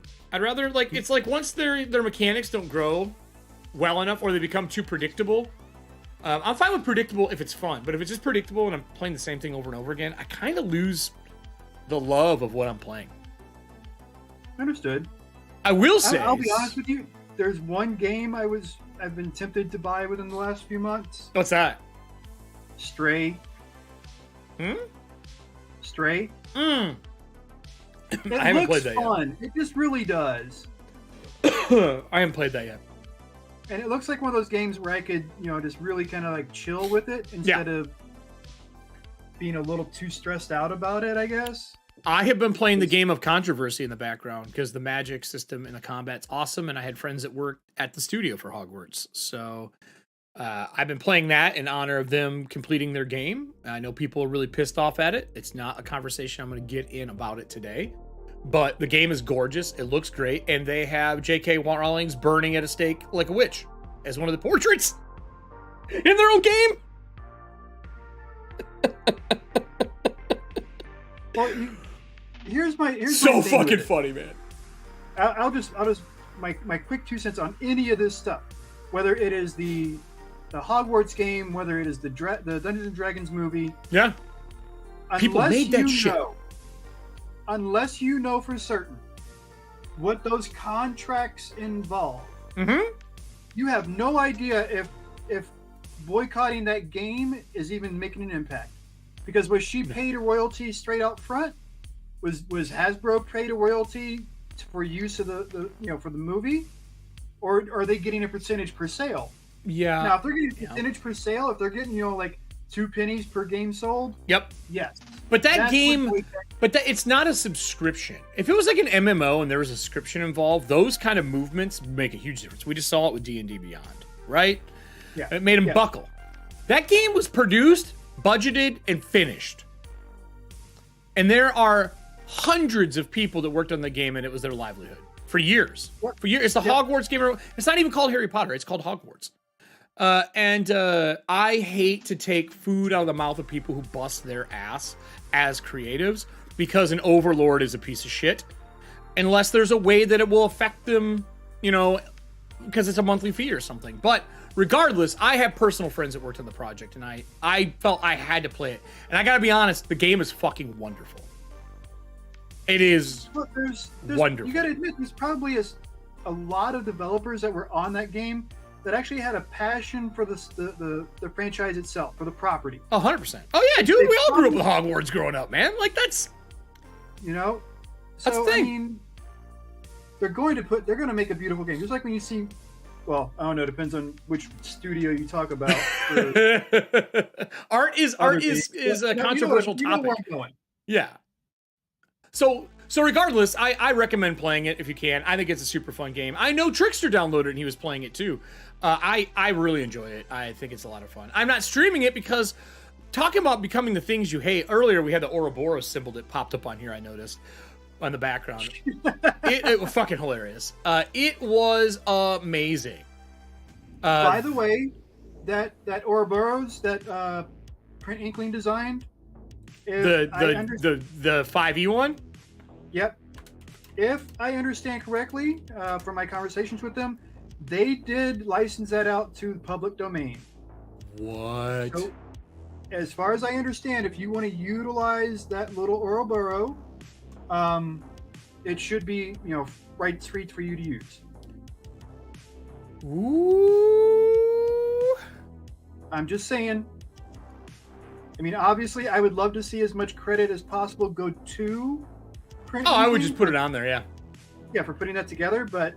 So Drew just sent me something. I don't know if you guys can see this in its totality. No, you can't. Damn. I'm a 40K fan, and it is Akira done for Blood Angels, and it's one of the Terminators walking to his motorcycle, and it says Primaris on it instead of Akira. Fucking awesome. What a piece of art, Drew. I have it on screen. It's just really hard to see. I gotta zoom. Here, if I do this, I might be able to kind of scroll it for you. There you go. Let me see something here. I need to see. Look at that shit. Ah, so sexy. That works. So sexy. So we share a lot of art on the show. I just realized. Ooh, what did you do? Are the teeth like a metallic green? They're a color. Well, yeah, they're basically metallic kind of green. Does the centerpiece there hold a D20? Is that the whole point of it? No, but I'm sure it will hold one. Is that the dice jail that comes with your dice container? No, it's meant to be an actual dice container. I know, but that looks like you fucked up, die. I'm putting you in your prison. You could. 100% is what it looks like to me. I could definitely see that being a thing. Yeah, a Dredd coloring. Dude, we have a lot of Judge Dredd fans in here. If Riddles is here, I know he loves Judge Dredd. I know that if Scott is still here, he's a big Judge Dredd fan as well. We all picked up that piece. That's one of the only tattoos I wanted was a dread shield on my shoulder. Like the eagle. I thought about doing that as like a shoulder piece.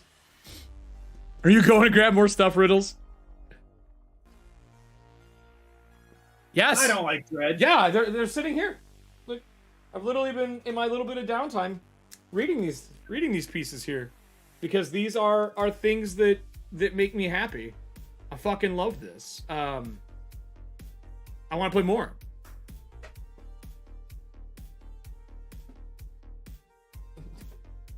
Speaking of things that make me happy, do you do any solo RPGs, Riddles? Typically have not done that. No. Are you a fan of vampires, Riddles? Oh no. I'm more. Well, I kind of am, but I'm more in line with Lycans than I am with vampires. Do you like vampire movies, Riddles? Did you like Interview with a Vampire? All the Underworld stuff was really good. So. Did you like Interview with a Vampire? It wasn't bad. It had its moments. Which one, though? Do you like What We Do in the Shadows? Have you watched that? No. Oh, you should watch that series. It's a comedy. It's hilarious.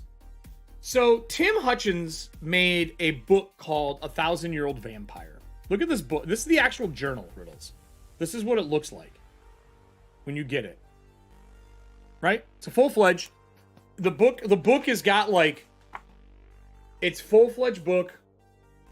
This is a solo adventure where you play a vampire for 1,000 years. And you journal it every morning.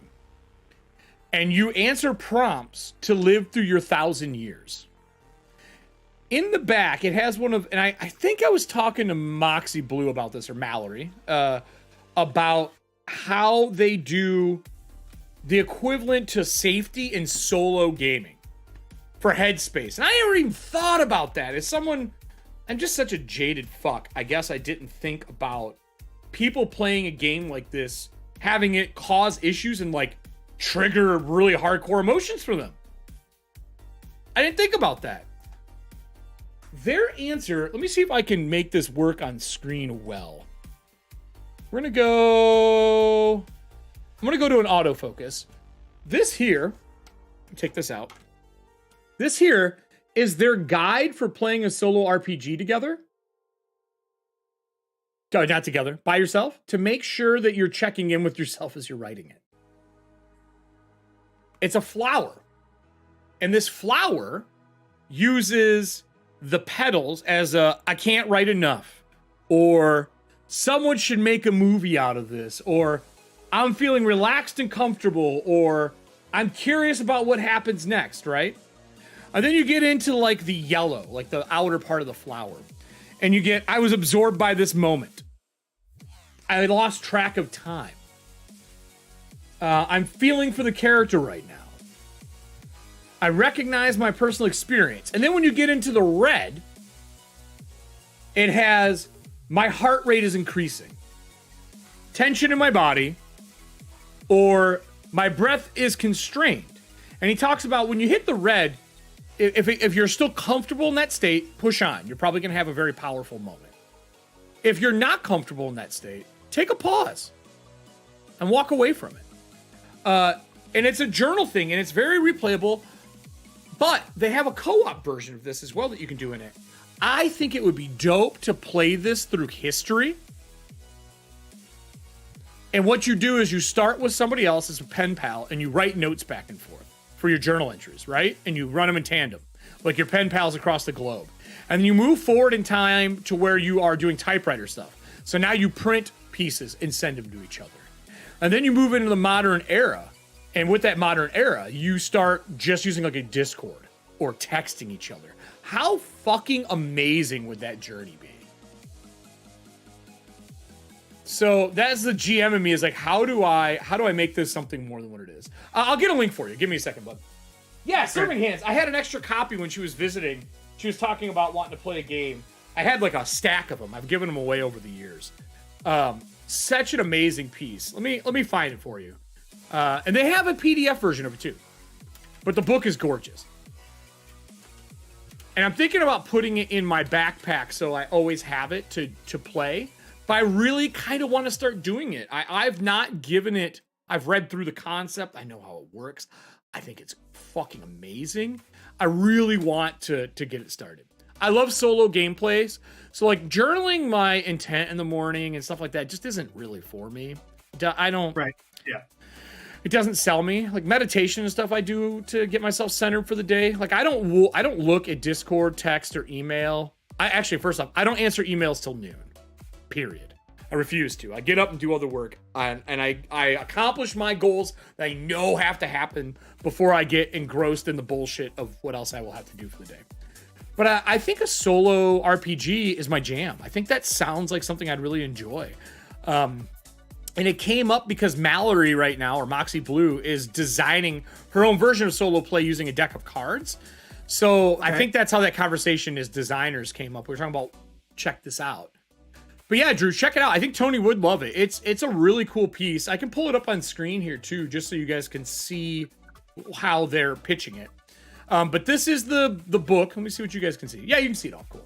This is the book.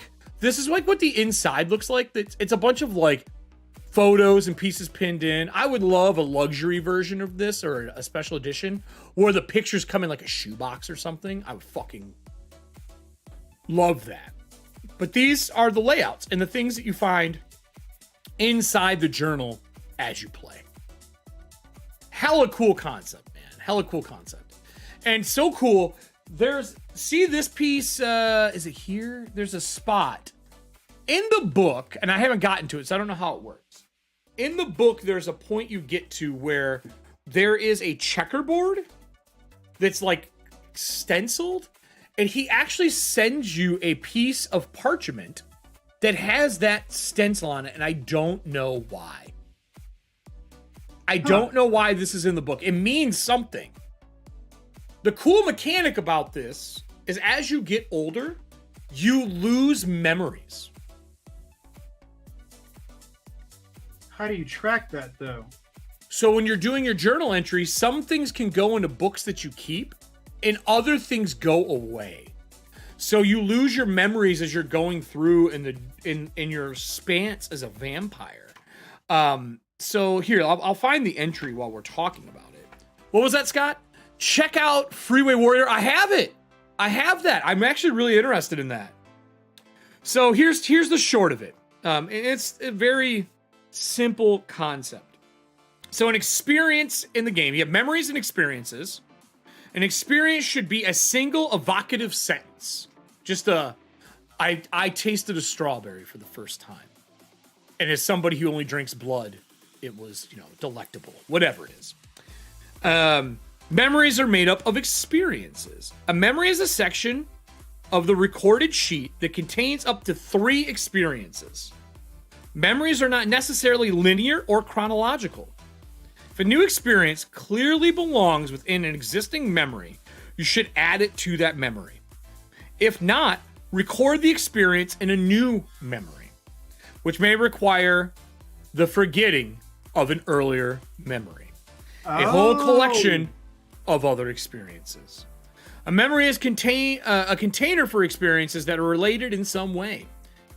An experience must be placed within a memory as soon as it is created, as soon as you make it.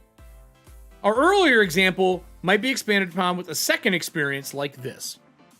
Stalking the deserts over the lonely years, I've watched generations of Christian knights waste themselves on the swords of the Saccharin. It's certainly that King Charles is amongst them. I dream of his touch as I sleep beneath the burning sand. I sift the bones of the dead abandoned in the waste. I do not find Charles, but I do uncover weaponry and treasures that I use to pay his debts to the Haffa. So you have 2 experiences, one about a person you call King Charles, and one about looking for him in the sand and never finding him, and those become a memory. But you lose those memories as you go on, and as you lose those memories, it's harder to tie things back to them. And there's a mechanic in the game, if I remember correctly, that if you lose certain memories and experiences, it's the end of your journey. Oh. And then you restart. You may not live 1,000 years. Really, really cool. They have like a memory example experience table. With the remaining McAllen clan in tow, I flee to China They confiscate our arms, but I recognize a gentleman and made guest of a powerful bureaucrat. So they're little sample pieces. This is such a genius style. And you hold a diary, and you also get skills. So the cool thing is your memories and experiences are tied to skills. So if you lose a memory or experience, you may lose a skill as you're playing through. Now, how hard do you think it would be to convert that from being vampire to something like a wizard or a fae? Change of text, change of wording. Unless the prompts are very vampiric. I don't know if they are because I haven't played it, but I think you could flavor it anyway. Like when I run Fall of Magic from Deerhorn, I've ran it as 40K, I've ran it as Cyberpunk, I ran it as Game of Thrones, I have ran it as a group of people hunting Moby Dick with the Last Wizard, and then we just made it the Last Fisherman. Like I have done numerous things. It's just contextual. You just change your nouns and verbs. Well, no, that's why I didn't know how heavily versed it was in there is a lot of things in here. Like there's a thing in here about marks and what a vampire is, and like marks is a visible indication of your vampire's undying state or any other thing that sets them apart from mortal people. An ever-bleeding wound on the throat, eyes that are blank with white, a trailing specter, a ferocious scar, a hidden abdomen full of rats. A mark is something your vampire carries for their entire existence. You just swap that to a wizard. You have an arcane sigil of a pentagram on your face as you were, you got your stuff through a ritual when you were young and never should have done it. Now you're immortal. All you do is rechange the flavor text. I think you can 100% do it.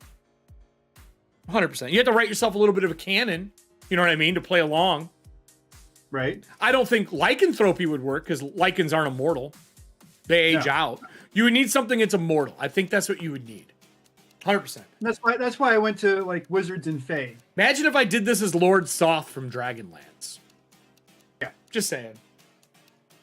Super cool piece. I just wanted to share that. It's such a unique piece, and Tim Hutchins only makes unique pieces.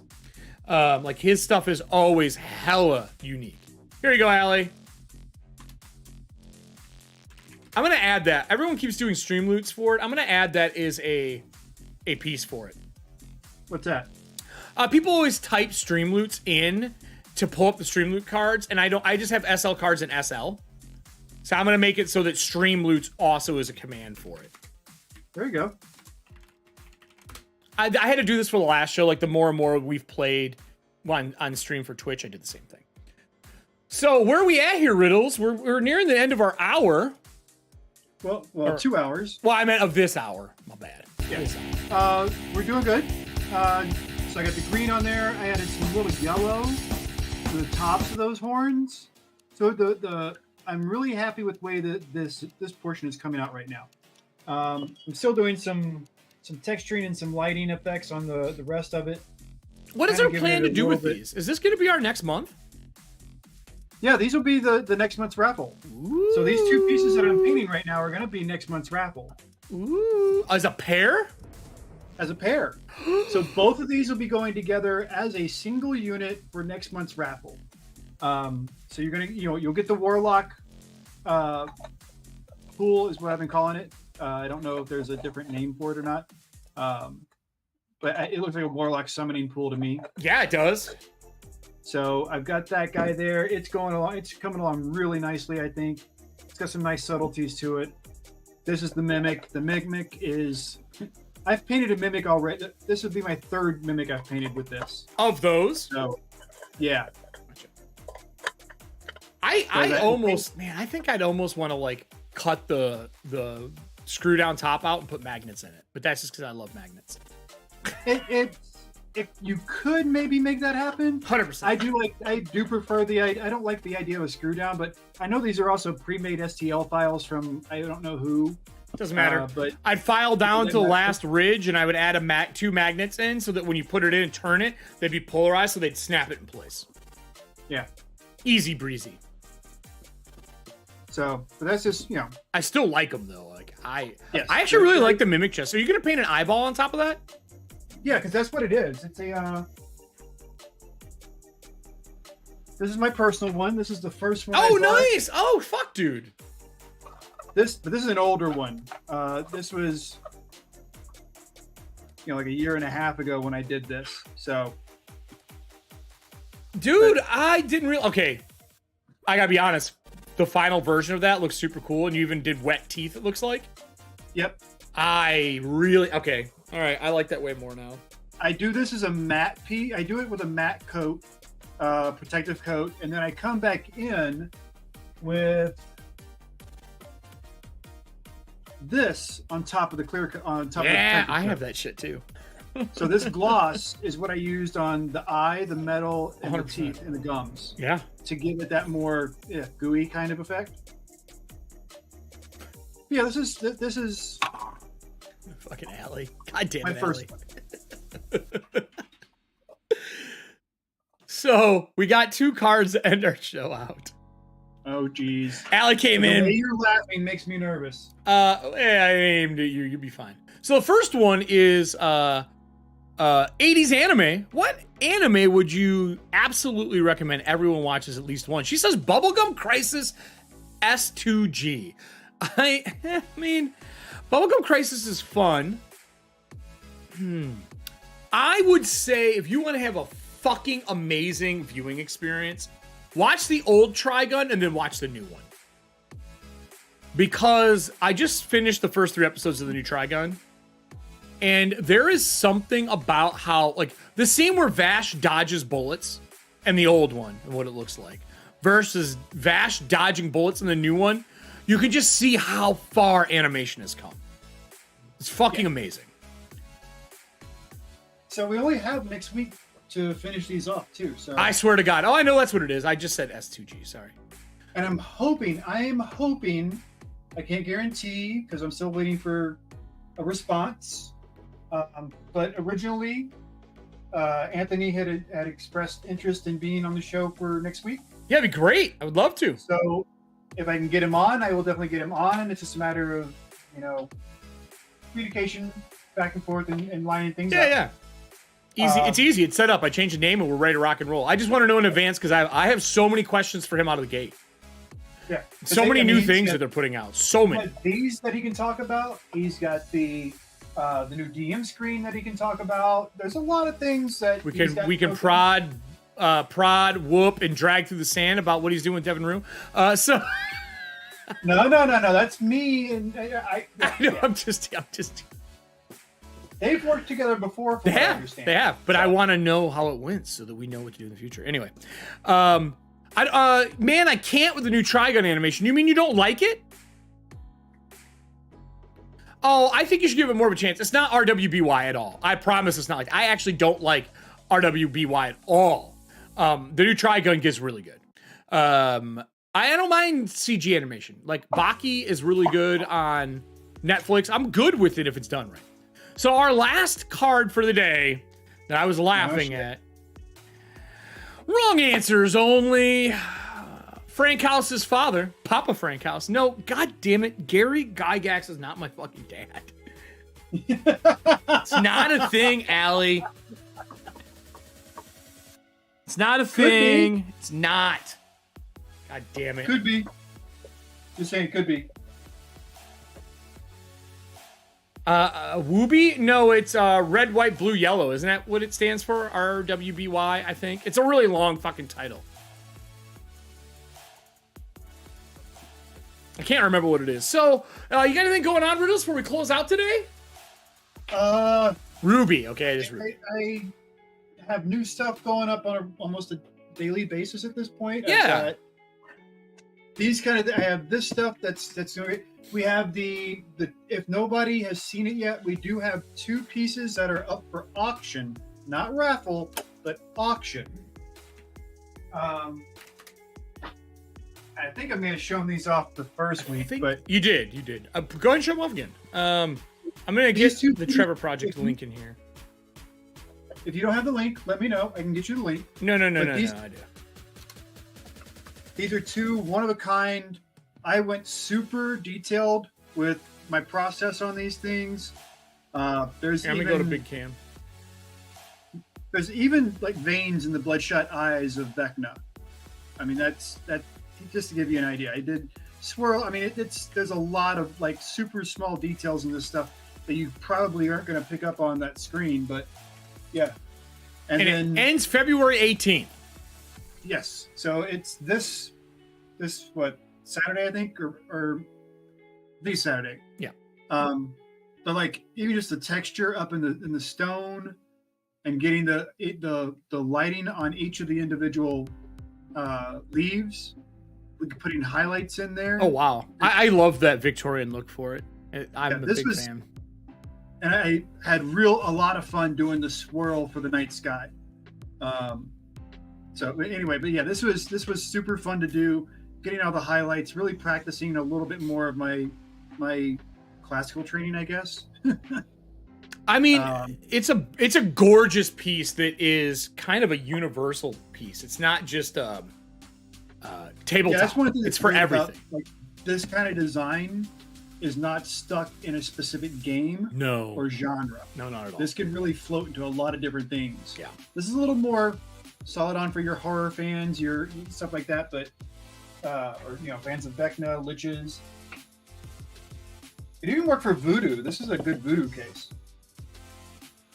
That design. Is it? Oh. So, Trigun, my daughter says it is too much CGI. Look, CGI is art too. You just got to separate the original from the new. Like, that's how I look at art in general. I appreciate it for the amount of work that goes into CGI. It's super fun. The story is great. I really enjoy it. It looks gorgeous. But not as gorgeous as the screen right now, Riddles. That is fucking ridiculous. Yeah, that's a pretty shot, man.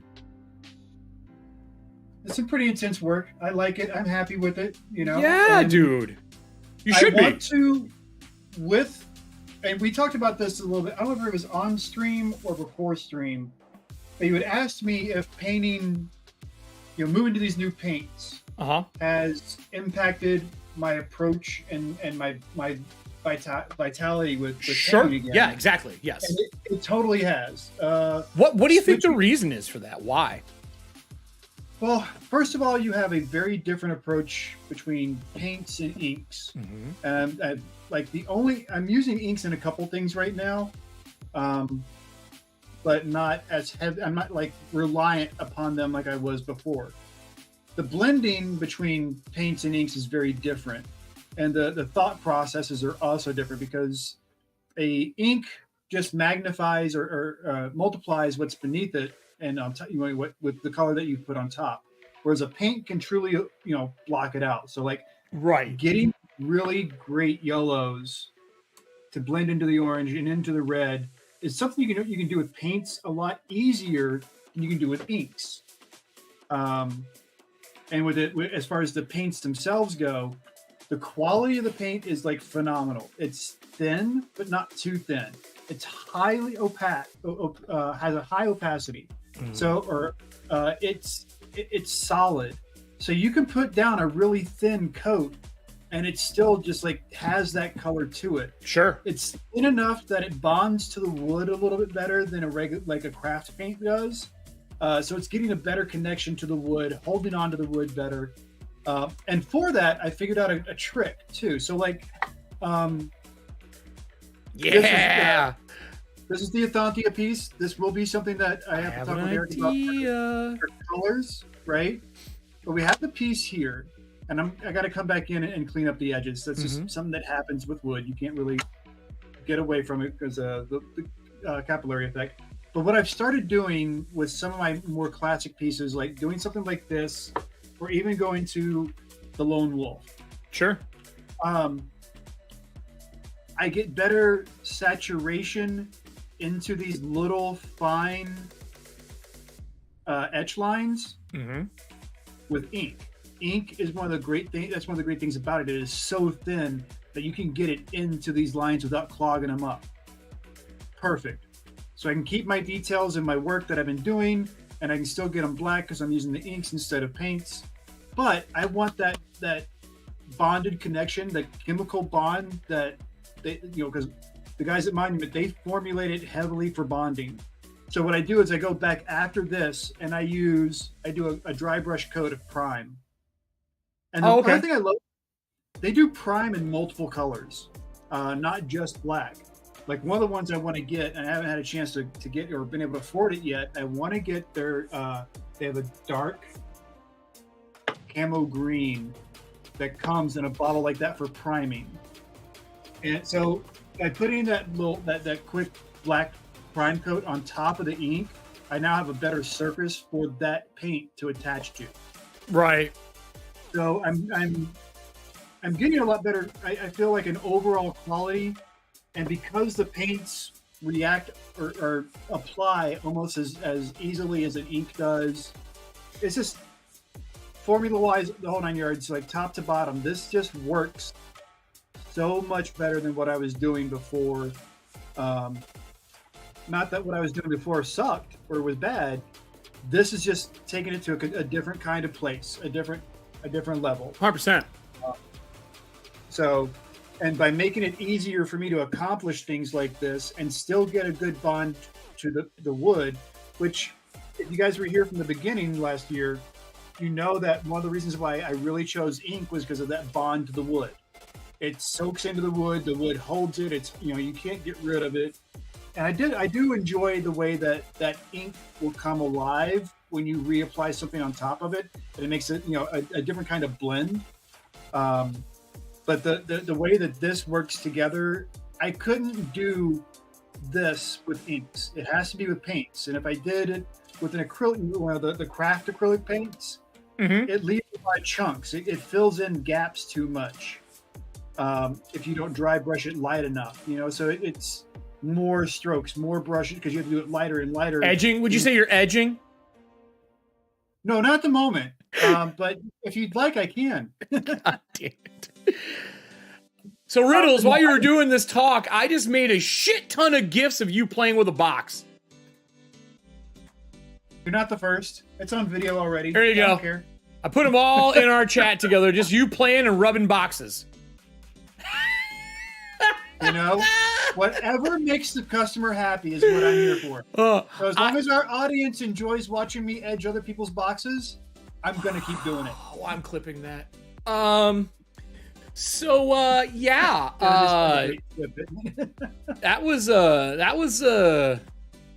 That happened. Right? That happened. Edging boxes was talked about openly. Phrasing. Other people's boxes. Other people's boxes. So everybody, and yes, the Archer says all the time, phrasing. I have a meeting, of course, because my days don't end anymore. Anything else, Riddles, before we bounce for the day? I put the Trevor Project piece in there. They have to the 18th for it. Keep your eyes open for this one, because I'll finish this one today. What is that? This is another one from Print Inkling. Oh, nice! The Imaginary Order of Game Masters and Allied Trades. It's not imaginary. So that'll be a new one going in the Etsy store. Yep, that'll be this is the last. Actually, no, there's another one coming after this for Print Inkling. I got this little guy here, the Asian one that I did that I really yes, liked. Dude, that's one of my favorite pieces right now. It really is. I love the big one, but I'm curious to see how well can I do on a small format with this much detail. Fact, Todd. And part of the reason I'm willing to try this is because of these paint companies that I'm working with now. Gotcha. They've given me the tools to make stuff like this more possible than I had previous. So that's I'll fucking finish dope. this guy. That looks like my Salamander's bases for lava. That's really cool looking. Does it go all the way around the box, or is it just the lid? Oh, I thought it was just the lid. I was like, damn, it's the whole thing. That I wish that should have a dragon eye embedded in it. So anything? Let's see here. Do we have anything else? I'm gonna go back to our 2cam. I think that's. I'm gonna kill the paint cam. Yeah, you're fine. That's it for us today, everybody. Thank you for joining us for our second watching paint dry on the channel. This has been awesome. Riddles, as always, fucking amazing stuff. Thank you guys. Amazing. Thank you for being here. Thank you for being part of this. Thank you, Eric, as always, for putting this stuff together. You've been here like since day one with me on this. I have. And, I hope somebody else right? wasn't doing this shit. If so, I'd like to know who they are so I can hire them and work less. An unfeasible amount of things. That's what I would like. So that's it for us today. Riddles, wave bye. I'm gonna do our closing YouTube stuff. Awesome, love you guys. Thank you as always. Thank you as always, indeed. Hey, everybody, if you like what we do here on Eric Frankhouse Presents, we got our name because of you. We have 100 people following. Share with your friends. Click the bell. Do the whole... Follow all of it. We have a lot of stuff going on every Monday at 8 p.m. for the 2nd, 3rd, and 4th week of the month, along with Tuesdays at 7:30 p.m. Same schedule. We are doing our Dragonlance that runs parallel. 2 cast teams. Both of them at, I think, wit's end with each other here after this next coming episodes. But if you like what those are, you can find videos over here. Up link in this sexy section here. And then over here is where there's going to be the click the subscribe button. It just feels like my hand should go there so you know where to click, because for some reason you've never seen YouTube before. Have a great